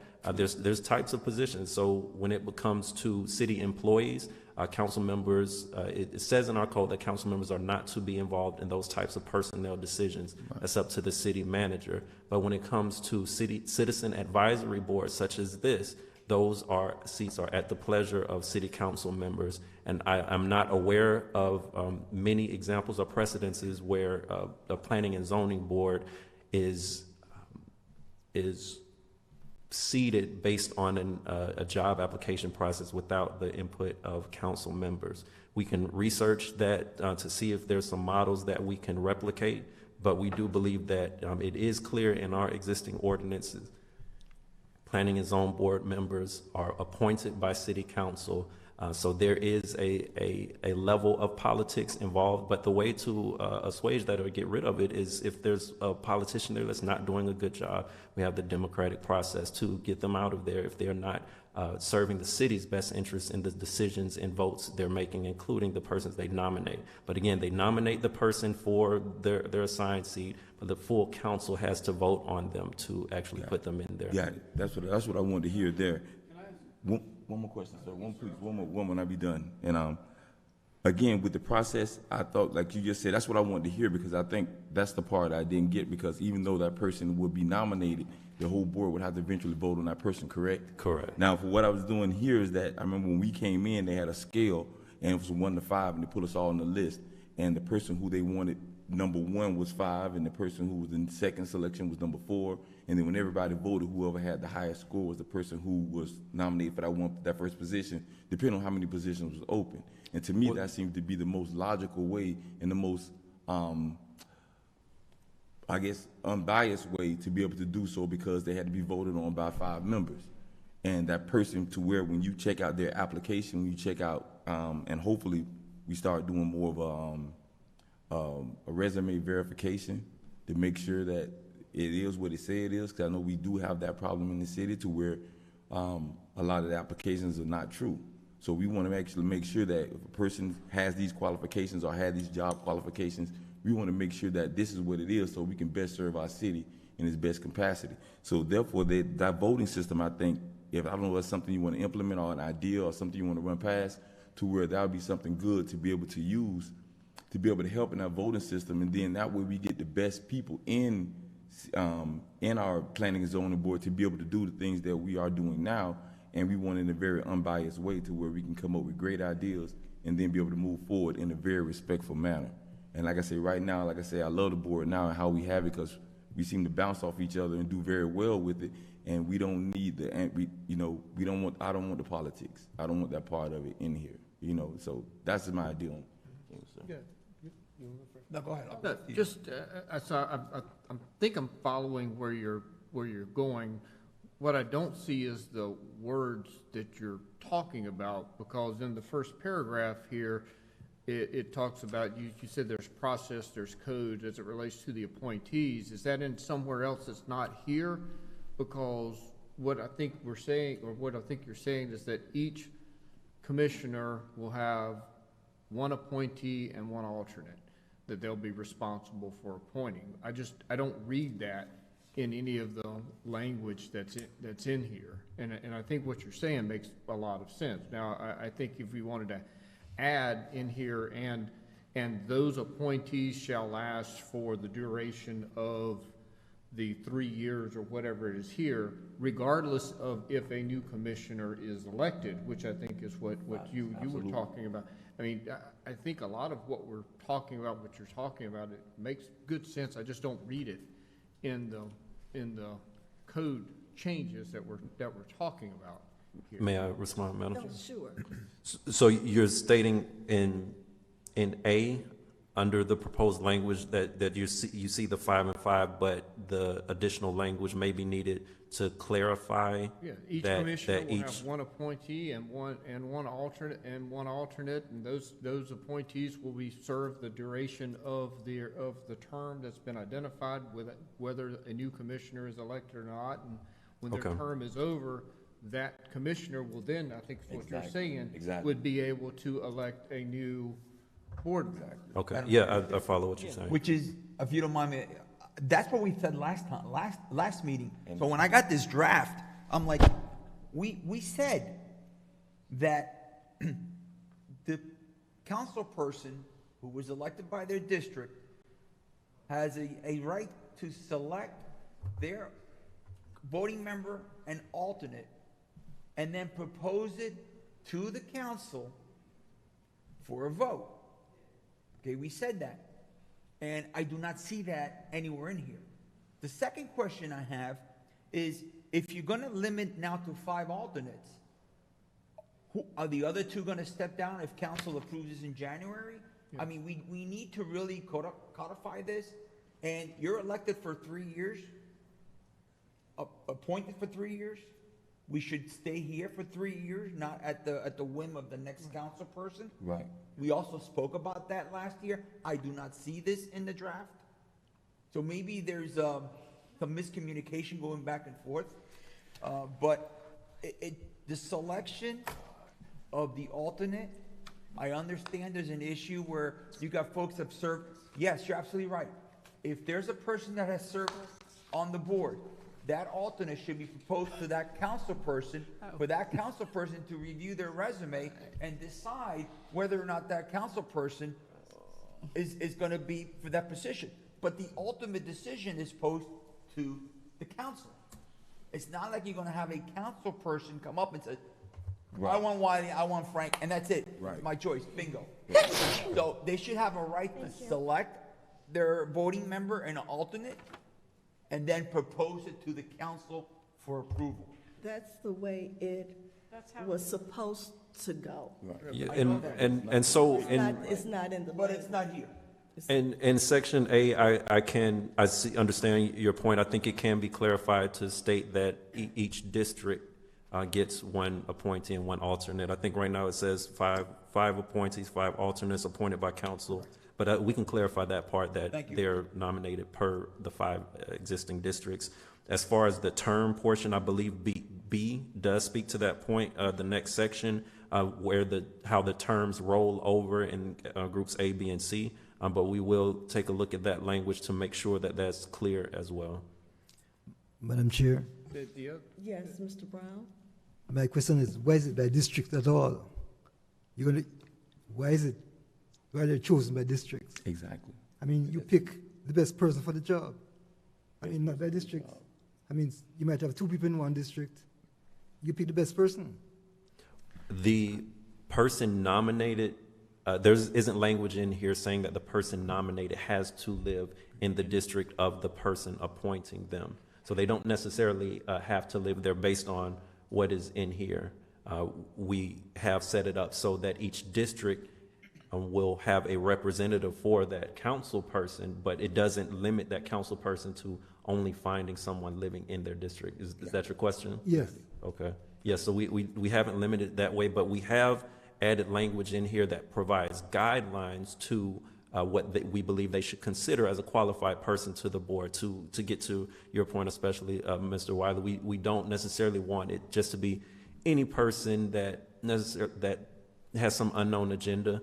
There is a application process for citizen advisory boards who the city clerk's office oversees. They fill out the application, their qualifications, and they attach their resume. No, we can't avoid instances of someone fabricating false information on the resume. So there is, some amount of trust that has to go in with what we receive. But we do review the resume. We've provided previous applications to this board to review at the last round of applications. So you're at least seeing the material that we have to look at and that City Council also considers. So there's some parameters in the application process through the clerk's office. However, in the existing language, there's nothing that speaks to what type of person or the qualifications they should be looking for. So this proposed amendment does add language in there referring to having some type of technical background related to planning and zoning, or which we view as in some instances equally as valuable, having someone who's connected to the community, who understands the context and history of Riviera Beach and our different neighborhoods. We believe that is equally valuable, or there should at least be a balance between that type of insight as well as the technical insight of, say, a surveyor or engineer serving on this board. So we believe adding those considerations for council members as additional guidelines. Again, it is a political body, so we can't control how they vote, but adding some language in here gives them some guidance, and it allows some checks and balances on what they should be considering and looking for when they vote on appointees. When I was appointed, I also interviewed with developmental services, and I recommend that as well, that council person, when they select an individual to nominate the voting member or the alternate, or however, go before developmental services for an informal meet and greet. Because I did meet with Ms. Dunham and Mr. Sermons, and we had a nice discussion there of who I was, what the job entailed, just to give me a general idea. It wasn't just, here's Frankie's name and go before the board and good luck and God bless you. I thought that's how you got here. I'm just joking. Sienna dropped me off. I hold that thought just for a moment, and I just want to go back to Mr. Brown's point. How I got here was that I was recommended by a city council person whose district I did not live in, as well as residents. So that's how I got here, and I'm appreciative of that city council person who did recommend me to put my hat in the process. I think Frank brought up a good point earlier that we need to think about. If you're going to go from 7 to 5, who's stepping down? And how do you go about determining which of the 7 steps down to become the 5? If you're going to have 5 board members and 5 alternates, and you currently have 7, that means 2 of the current members need to step down from being an acting board member into an alternate. Or do you set it up, because that's not in writing here anywhere, but it's clearly what the intent is. And so do we set that up where it happens as the people are rolling off? Or how does that work? Because we're not trying to lose anybody here. So let's make sure it's just simple math. We're not losing anybody here, whether it is a board member or alternate. Do we have to talk about the elephant? I know it's back there, but we don't have to talk about the elephant in the room. But that was obvious to staff as well when we proffered this alternative setup of the board. What we focused on is what we believe would be the best setup in makeup of this board and process for appointments. Now, to transition to it, if it is to move forward, we know we will have to figure that portion out. You all are political appointees, so I don't know that anyone here has the power to undo an action of city council, which is what put you here. So I believe if this is to move forward and it is pleasing to city council, we will have to figure out how the districts want to move around and who would allow or request their appointee to step down. But I don't believe we directly have control over that portion yet, and it's a future conversation we will have to work out. I have a suggestion for that.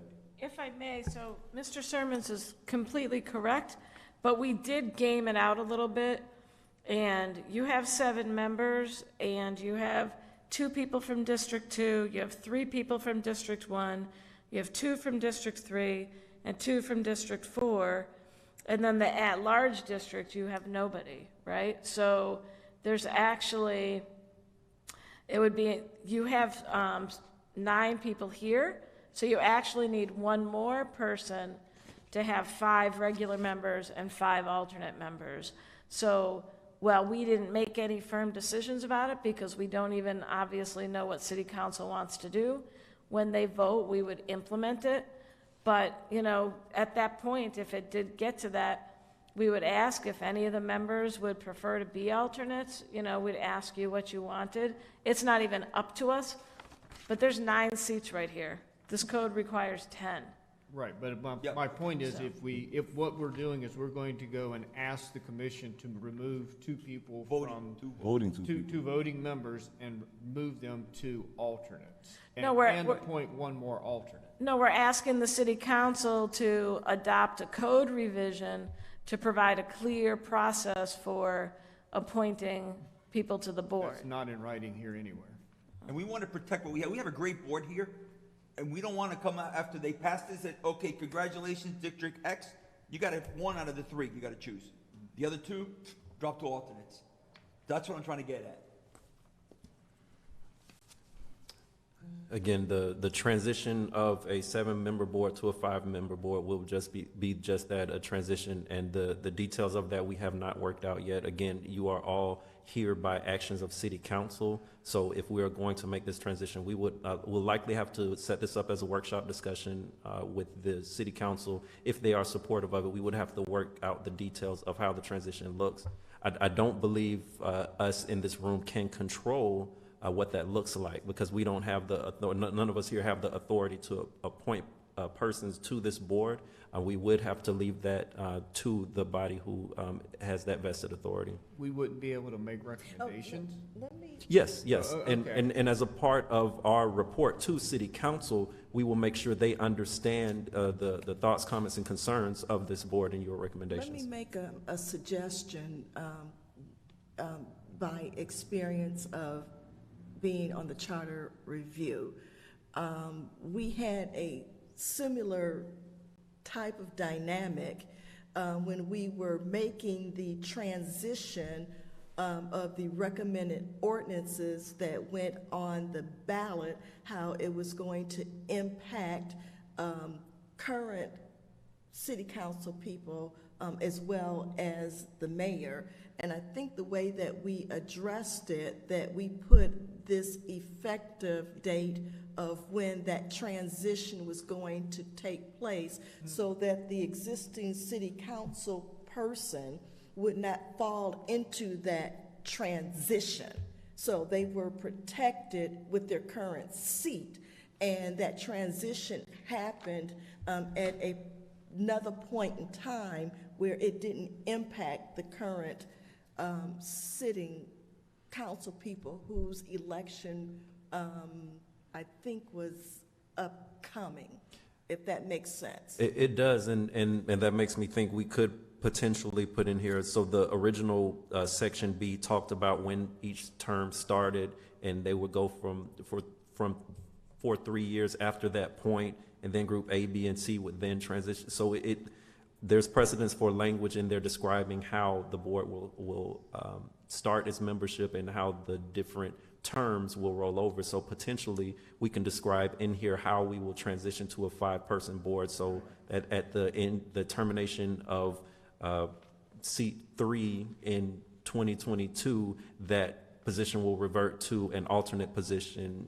as opposed to continuing as a permanent. So we can proffer language such as that to address the transition part. So again, initially we focused on what the appropriate makeup would be, and if we get traction with this, we can work out the details and provide for a smooth transition to the current configuration to a future one. Yeah, and I think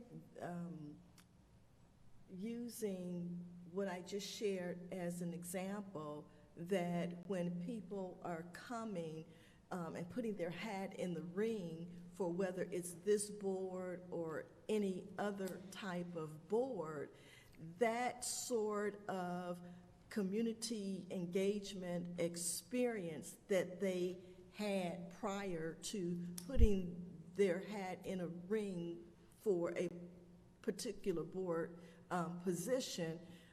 They may not have an engineering background or a P&Z background, but they have community engagement, and that's just as valuable. And it just didn't dawn upon me until now, listening to everybody, that I actually had that experience when we had this scenario of how we protected those city council members and the mayor in that transition plan. Yes, I think it's certainly possible for us to, again, provide a pathway to the transition, even if it's not in the ordinance, because it's a one-time transition. I think there's ways for us to ensure that that happens in a smooth way that doesn't significantly disrupt the chemistry of the existing board and the persons here today. Does that make sense? It works for the board members here? The best that I could articulate? I got one more scenario also. Right now we have, like I said, we have 7 members that vote, correct? And at this point here, why not implement this, but then as a slow transition to where when people leave or decide to leave or whatever like that, it slowly works towards the 5 and 5. Instead of having it to where anyone loses any position or anything now, let's just wait and play it out and let things happen naturally to where when this person leaves or whatever, then we make adjustments with this, and then we just keep slowly moving towards the 5 and 5, away from the 7 and 2. I think that makes a lot of sense, and that's certainly possible for us to provide a Madam pathway Chair. for that type of gradual transition. One of the problems is people don't leave. Well, that's a good thing. That's a good thing. See, that's, and I don't think that'll I'm work. sorry, but that's what I'm trying to. That's what I'm. Maybe instead of when they leave, you tie it to the term limit. When they Right. turn- That's what I'm trying to avoid. We don't want anyone leaving. We want to work, and we want things to be cordial. We want to build a city. That's the whole point. We don't want anyone to leave. If I may respond to that, as Ms. Savage just pointed out, this proposal doesn't require anyone here to leave the body. It just transitions how many voting and alternate members there are. So in fact, we would actually be adding one more person. There's 9 seats currently. We would add one more for a total of 10. We would just transition the makeup of voting members to alternate members. So you wouldn't lose necessarily any of your counterparts here, and it would just, again, change up that voting makeup. Yeah, that voting thing is a big deal. You're gonna have The 5 voting is a voting big members, deal. period. So even if people don't wanna leave, then after they phase out their initial term, They're gonna lose. Yeah. they're gonna have to leave. They're gonna leave. They're gonna be either back to an alternate, or they go back into wherever they wanna go. But the bottom line is, it's gonna be 1 voting member per district, and 1 alternate per district. And after Well- 3 years, they move from voting member off. So- And the alternate moves to voting member. Again, what we're proposing here is that as it is now, it's the council members' pleasure as to whether they want to propose a new person when their seated person's term expires, or if they want to re-nominate them. So they don't necessarily have to kick a person out because their term expires. They can reappoint them, and several persons of the board, Ms. Shepherd in particular, has been reappointed multiple times. So it's not saying that because your time for council to reappoint this position, be it the same person or a new one. Right, I understand that, but if Ms. Shepherd happens to have someone else in her district as voting members, one of them will have to go back to alternate when this term expires. That's what I'm getting at. So 1 voting member per district. So if you have a district here who has 3 voting members, and they've done a great job, when that term, if are going to have to either go back to alternate. Correct. That's correct. Yes, that's correct. Madam Chair. That's what I don't want. Because you lose experience, and you lose knowledge, you lose education, and you're gonna lose the city. And that's the whole thing. You want people to be here, the growth. It's just like me being a teacher. You don't want a first-year teacher, second-year teacher teaching your child. You want someone with experience to be able to not only educate, but only be able to discipline and be able to motivate. And the longer the person is there, the better they're going to do that job. It's the same thing. We don't want to just encourage anyone not to be here. We want them to be here. We want them to be able to work and make our city work. We don't want to bring in their buddy, and that buddy causes a bunch of conflicts with the city, with everyone that's here. That's the whole point. We want people here who want to be here, who want to do the best thing for the city and have the experience and knowledge. So if someone's here for 7 or 8 years, that's a great thing. We want them here to be able to do what's right for the city because they're going to know the ins and outs. They're going to know what questions to ask. They're going to know what to expect from a management organization. You know, we don't want new people. You know, that's just my knowledge on it. And like I said, I ran 2 successful companies, and it worked. And if I may respond to that, this proposal doesn't require anyone to go home and pack up their knowledge and experience on this board and no longer participate. And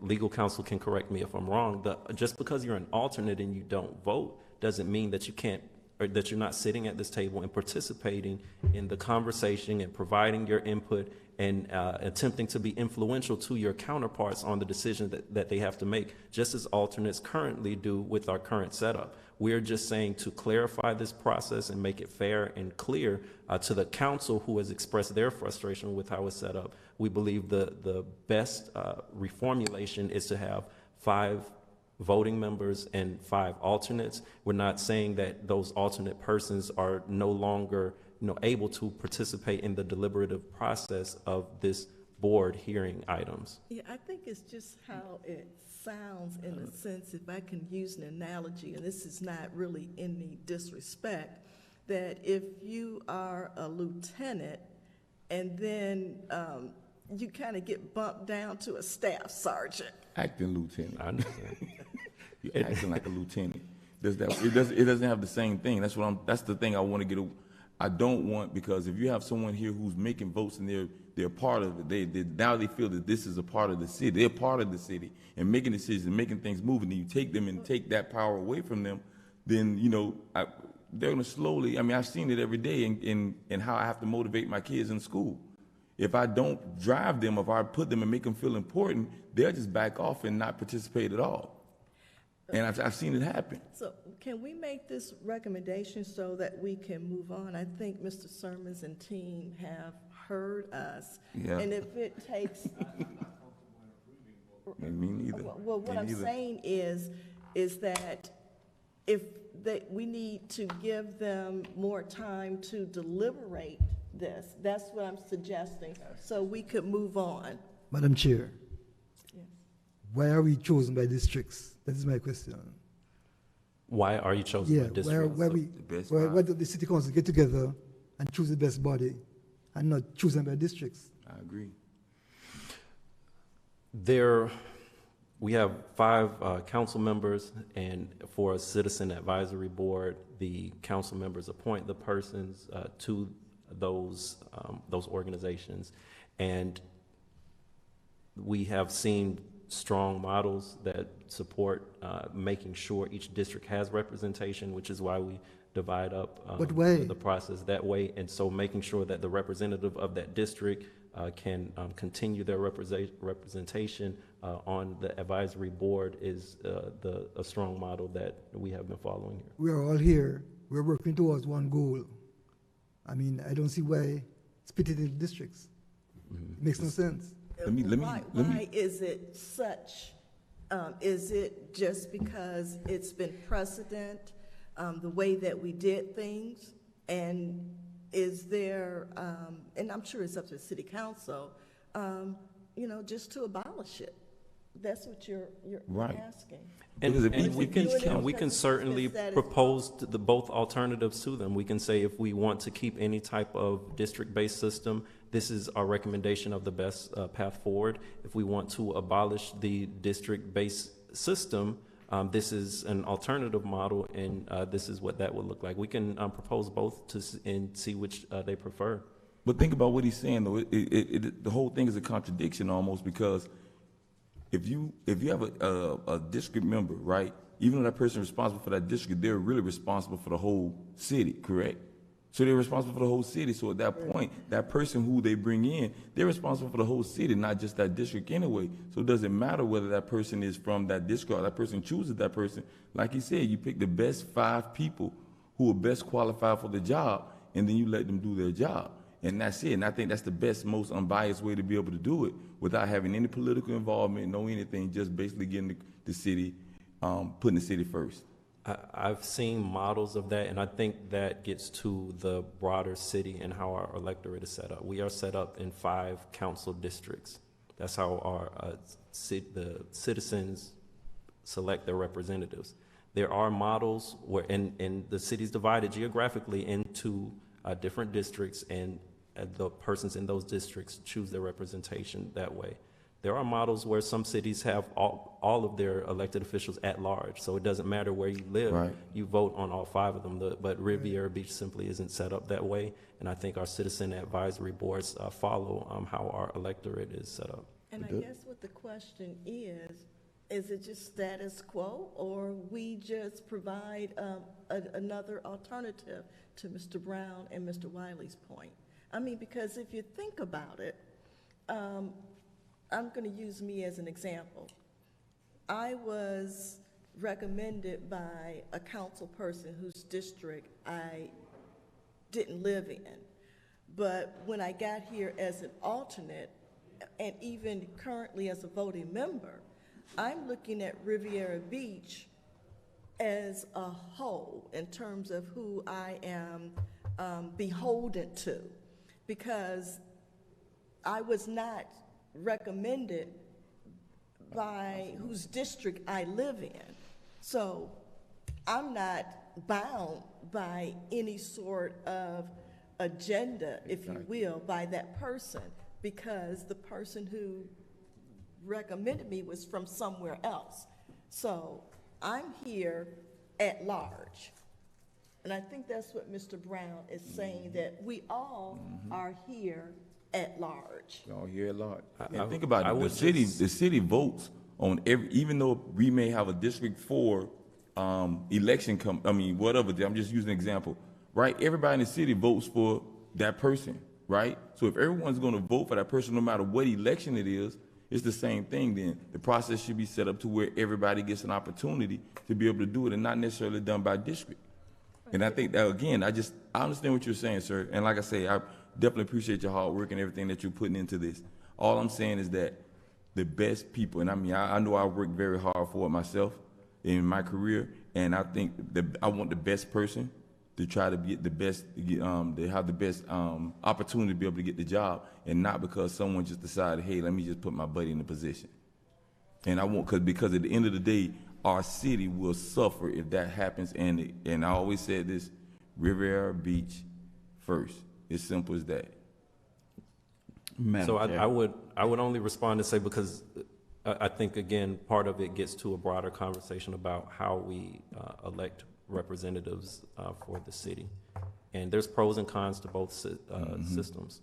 So if you don't have a district-based representative and they're looking at the whole city, then, you know, some neighborhoods could get overlooked because they don't have a specified person overlooking the specific concerns of this corner of the city, which may differ from this side of the city. And we know all too well in Riviera Beach, certain neighborhoods have vast different socioeconomic realities.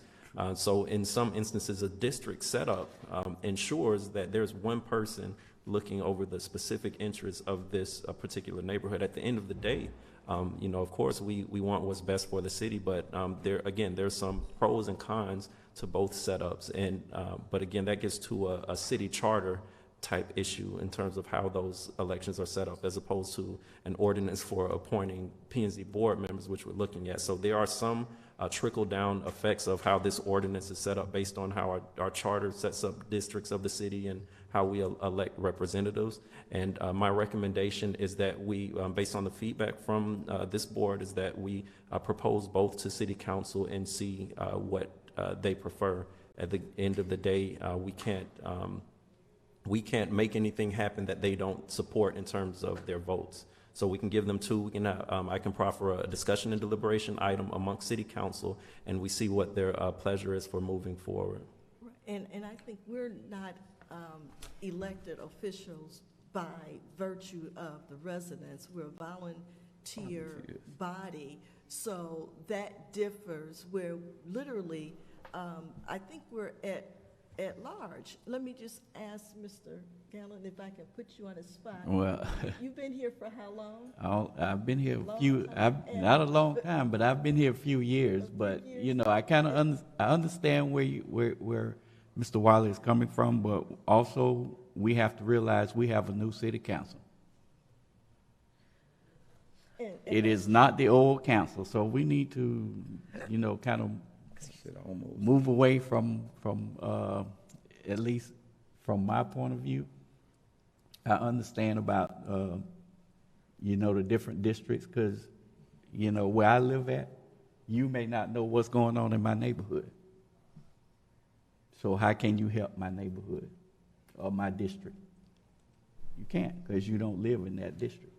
So I understand both point of views, but, you know, I think we're trying to push something that I think doesn't need to be changed.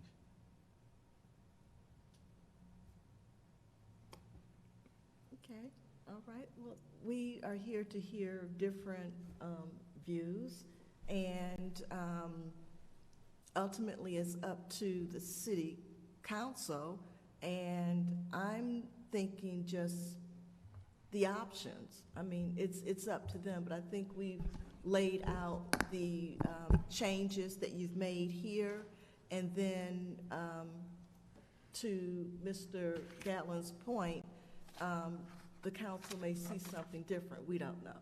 The only thing we can do is just present two options. And what I would like to do before we take this to city council is to clarify the desire of this body so that that recommendation can be presented to council, even though they'll have both options. So one would be a system where each district has an alternate and a full voting member based on the districts, and the alternative would be a scenario where there's still rolling appointments coming up with the board, and as they come up for appointment, then council will just take a vote on the person's, nominate a person, and that person will be voted on based on their qualifications. Sure.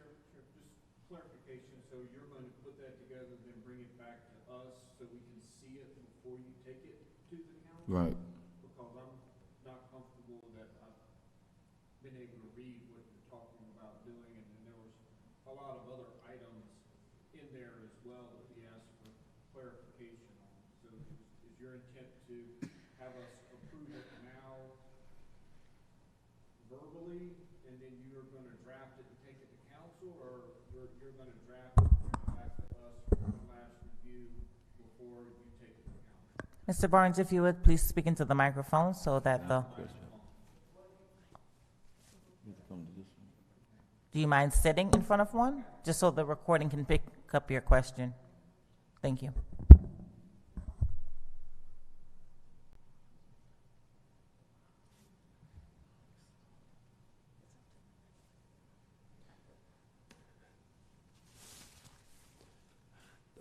My recommendation is that from here, we go to council to figure out what they're interested in.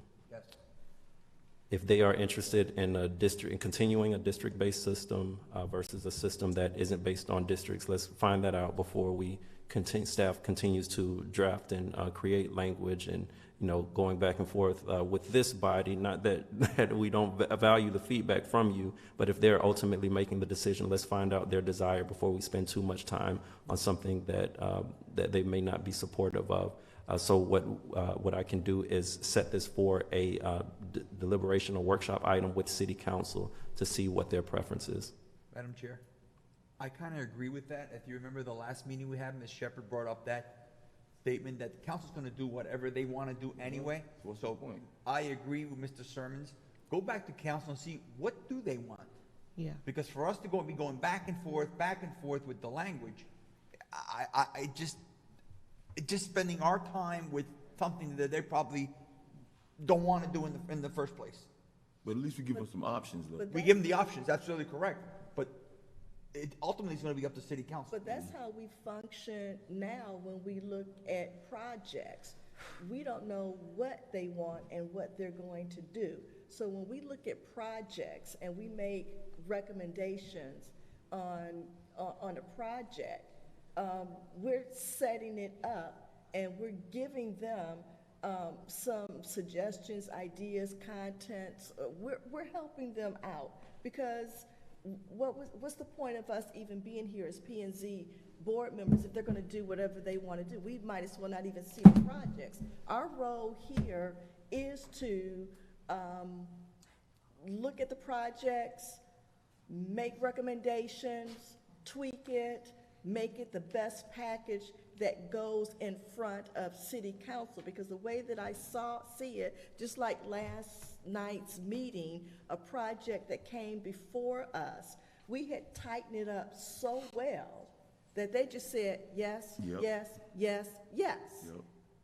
Right, but we're now in the political realm. This is a No, little but different. we're taking it out of the political realm. The way that I had mentioned at the last meeting was that they were already unsure of why it was and why they were doing it. So my thought process was, let's give them something to think about, consider, and marinate. And that helps them out, which is what we talked about, option one, and then there's option two. They already had this discussion. They didn't know what they wanted. If that was the case, we wouldn't be discussing it today. And I think the best way to ensure that the opinions of this board is heard is for us tonight to, for a motion to be made, and this board make their recommendation. So what we will do is prepare a dialogue around the system that has a 5 and 5 district-based system versus an appointment process where there's rolling terms, and every time a term expires, they look at the applications and they take a vote, but no council person has power to nominate a direct person because it's their district. But as applications are, as a opening comes forward, they look at the applicants and they make a decision based on that, and it's not based on whose district it is. Let me ask you a question also, because I think you made a point to where you said earlier that, let's say, for example, we have an applicant that applies for planning and zoning board, right? And we were saying that maybe they should have a sit down with you to be able to kind of talk. Now, what if you sit down with someone and you like, no, this is not a good idea. So at that point, they're the players of the board, and that's the person that they want, and you think that that's not a good idea, then what happens then? I wouldn't insert myself into that process because it's a political appointee. Right, but wouldn't that be the point where we were saying that to have someone to be able to evaluate and to be able to look to see if this is the right choice? Because again, we want to avoid that process. So again, with a person of your expertise and your knowledge, you would be the prime person to be able to, at the end of the day, be the end all.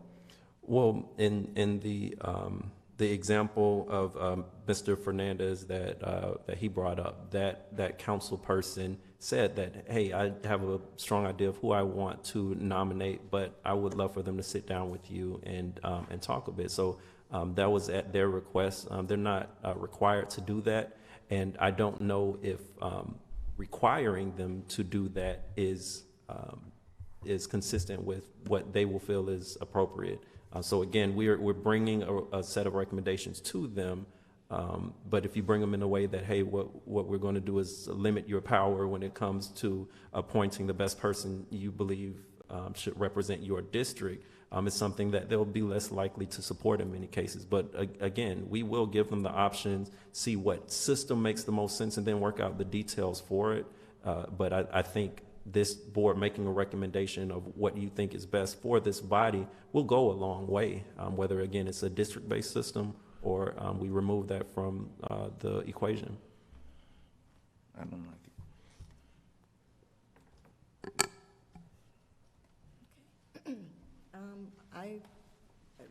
I see it as both options, and we just have to see what fans out. And I guess my only question would be, would this board like to take a vote to recommend one option or the other, or would you prefer that staff take both to council and just see what they say? I'm just going to speak for me and I'll let others speak for themselves. Both options to council.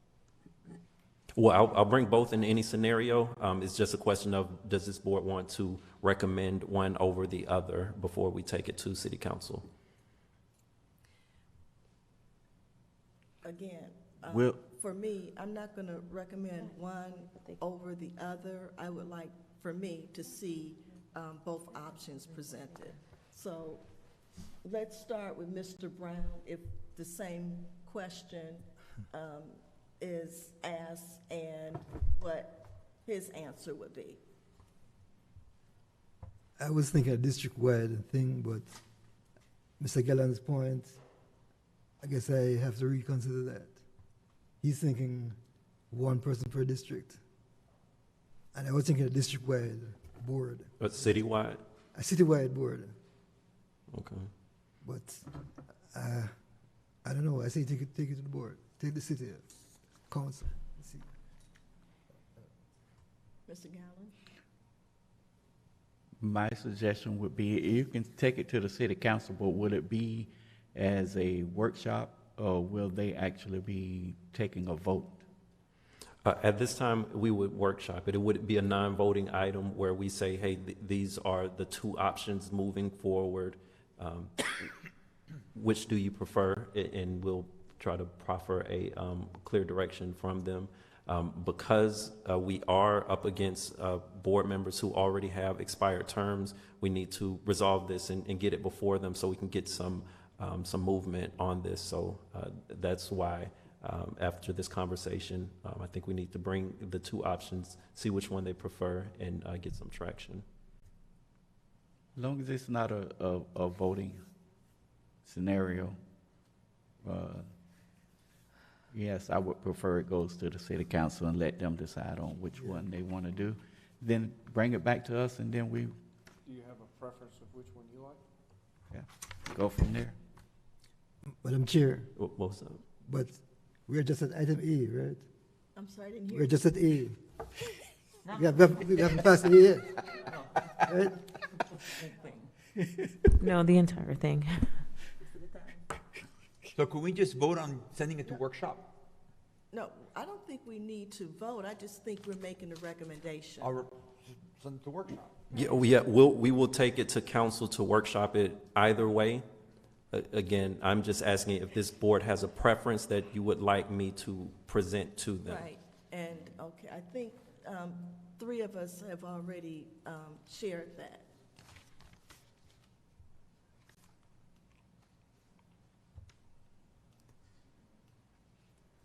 I won't stare at you too long. What happened? What's wrong? Oh, You want to vote your now? preference. Oh, We're not okay. Oh, I voting, thought your I was waiting on preference. you. Oh, again, again, if we're going to go to the board first with this, I mean, again, it doesn't matter. No, we're not going to, it's going to be workshop. Right, no, And what right. we're asking right now is, do you have a preference? He's just trying to get a Right. temperature read. Well, again, I'm all for the best person for the job. That's simple as that. So again, I think that would be district-wide, correct? So that's what I would rather have district-wide. I think I'd rather have each commissioner appoint someone from their district so we can make sure that we've got representation from the entire city and we don't have 5 people from Singer Island making recommendations for the rest True, of the I agree city. with that. I agree. I agree with Mr. Barnes. Okay, so now we got a temperature. Well, that's the way I feel too. Okay, all right, okay. So, you know, we used a lot of time, so I just want to just not go through this, but if there's anything that has jumped out in any of these sections from anybody, let's just bang it out the way, and if not, then the other stands as is. Well, I'm not comfortable with where it stands, but I would really like a copy of it in a Word document. Maybe I could send my comments to you. No, that's what I'm saying is, let us go and give our comments to the rest of it so that he has that and can put it in a document for us. Okay. Yeah, if you have We any haven't additional finished comments or, yeah, any comments or markups We on haven't what's on finished there. going through this, so for time's sake, if anybody has something that jumped out at them, let's just bring it right now, and then it's finished, and staff will go back and put what you just said, it together so we can see it. I'll send you mine in writing. We can ensure everyone has the Word document so they don't have any issues providing comments. That's not a problem. The only thing that jumped out for me was in section 2731, letter F. And it says the board shall automatically forfeit his or her appointment. I just don't think gender is necessary. You don't have to designate gender, because somebody might be both. Mm.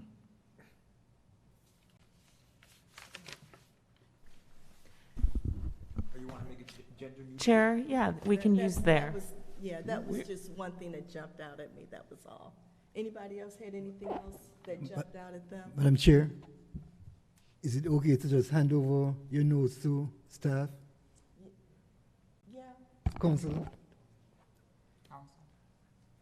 Yes, you want to take a vote? No, is it okay to hand over your notes to staff? Yes, you can provide your notes to staff who can consolidate it. It's just that the public won't hear those changes until it's submitted to the city council for their workshop. So I just want you to be aware of that. Yes, it's going to come back to us though, right? Yes, after the workshop. After the board workshop. Uh-huh. After the council workshop. Okay. We're just going to review this item every meeting. Just kidding. Mr. Chairman, just so I'm clear, because this is one of the fine-tuning points that I strongly recommend. And just so I'm clear, I know we talked about it, I don't want to be the dead horse, but the member, once put on the board, is on it for a period of 3 years. At the point where that person 3 years is up and they have an alternate in that position, that alternate will go into that position automatically. Yep. No matter what the district person in that area says, that person goes into that position, and that district person gets to choose as the alternate. Yep. Right? And not the person to move into that position right over the alternate. Have the alternate automatically be able to go into that position, and then the district person be able to pick the alternate at that point. And then if something happens to that person, then, no, it just keeps going that same way. It just keeps doing that. If they get hired for a 3-year period, or volunteer for a 3-year period, they're in for 3 years. But then at that point, that person does the 3 years, and then the alternate goes into that position, and then that district person gets to pick the alternate, not the person to leapfrog the person. Is that correct, or is that? I understand what you're saying, but I think with the bigger question on the floor, we need to figure out which system that council prefers, and once we figure out that system, we can work in language that creates an automatic promotion for alternate members, so they're not staying as alternates for excessive periods of time. I think that can work in either system. Exactly, I was going to say, I think it works in either. This is the downfall, I think, with the second one. When you say that if a new council comes in, right, and they bring in somebody, from where? From what? I mean, for far as the experience for the city of Riviera Beach and the knowledge that you're going to lose for anybody who's leaving that position, and to bring in someone new, it's like starting over every 3 years. Right. Why would we want to do that? And I think the concern towards alternate members not having the opportunity for promotion is shared by this body as well as city council and their conversations related to this. So I don't think there's any issue with ensuring that is a part of whichever solution moves forward. Okay, so I think he's clear and we're clear of your desire. Yeah. I think it still needs a little Windex. So, yeah. Okay, we don't have to take a vote on this because we're just making recommendations. Okay. Okay. All right. So, if we are finished with that. Thank you, Mr. Sermons, for indulging us. Ms. Savage, Ms. Simone, our city attorney, thank you for indulging us on that Yes, Chair. process. Yes, Chair. And the last thing is general discussion. There are no public comments. Do we have any correspondence? Planning and Zoning Board comments. Let's just go down the row, starting with Mr. Brown. No additional comments, Madam Chair. Mr. Gallen? No comments. No comments from me. Mr. Wiley? I would like to just state that they approved last night the traffic calming in the area of 13th Street for the speed bumps and for the signage. It was a lot more expensive than I thought it was going to be, even though UPS volunteered or donated a lot of money to the cause. But I think it's something that's very, very necessary for the safety, because it is a school area with the Suncoast in that area, and a lot of kids in that area meet at the bus, because that bus at that corner takes the kids to Dwyer and to other schools and everything. So that was approved last night, and I know in the next couple months they will be finishing up that project. So I just wanted to thank you that that's going to be something very good for that area, and hopefully we get some other areas with some beautification projects also, especially with the new companies coming in, to be able to donate money, to be able to help out the city grow and beautify the city. So I just want to bring that up so everyone will know that you will see construction in the neighborhood upcoming soon. Okay, Mr. Barnes? No, ma'am. Mr. Fernandez? No comment, ma'am. Ms. Savage, just one last thing. If you could just mention the development services on the rise, just for the general public, the newsletter, before we close. The Development Services newsletter was laid out for you. Was there? Yes. How the community can access it. Oh, Ms. Davidson, is our newsletter online on our website? Yes, there's actually a link on the website. It has not yet been updated, but it should be before the middle of next week. But we do have the previous 3. They're loaded there. So there is a newsletter link on our website. Okay, just so that the general public would know there's a new one out and it's going to be up soon and how to access it. It's hot off the presses because we normally email out a link. Right. And it just was finished today right before the meeting. So we brought it for you all. Thank you. You're the first ones to get it, but we will be distributing it. Thank you. Thank you. And with that being said, I will ask for a motion for us to adjourn. our So meeting. moved. Everybody was so quick on that. Thank you. And good evening. This is nice. Thank you. This is nice. I like this.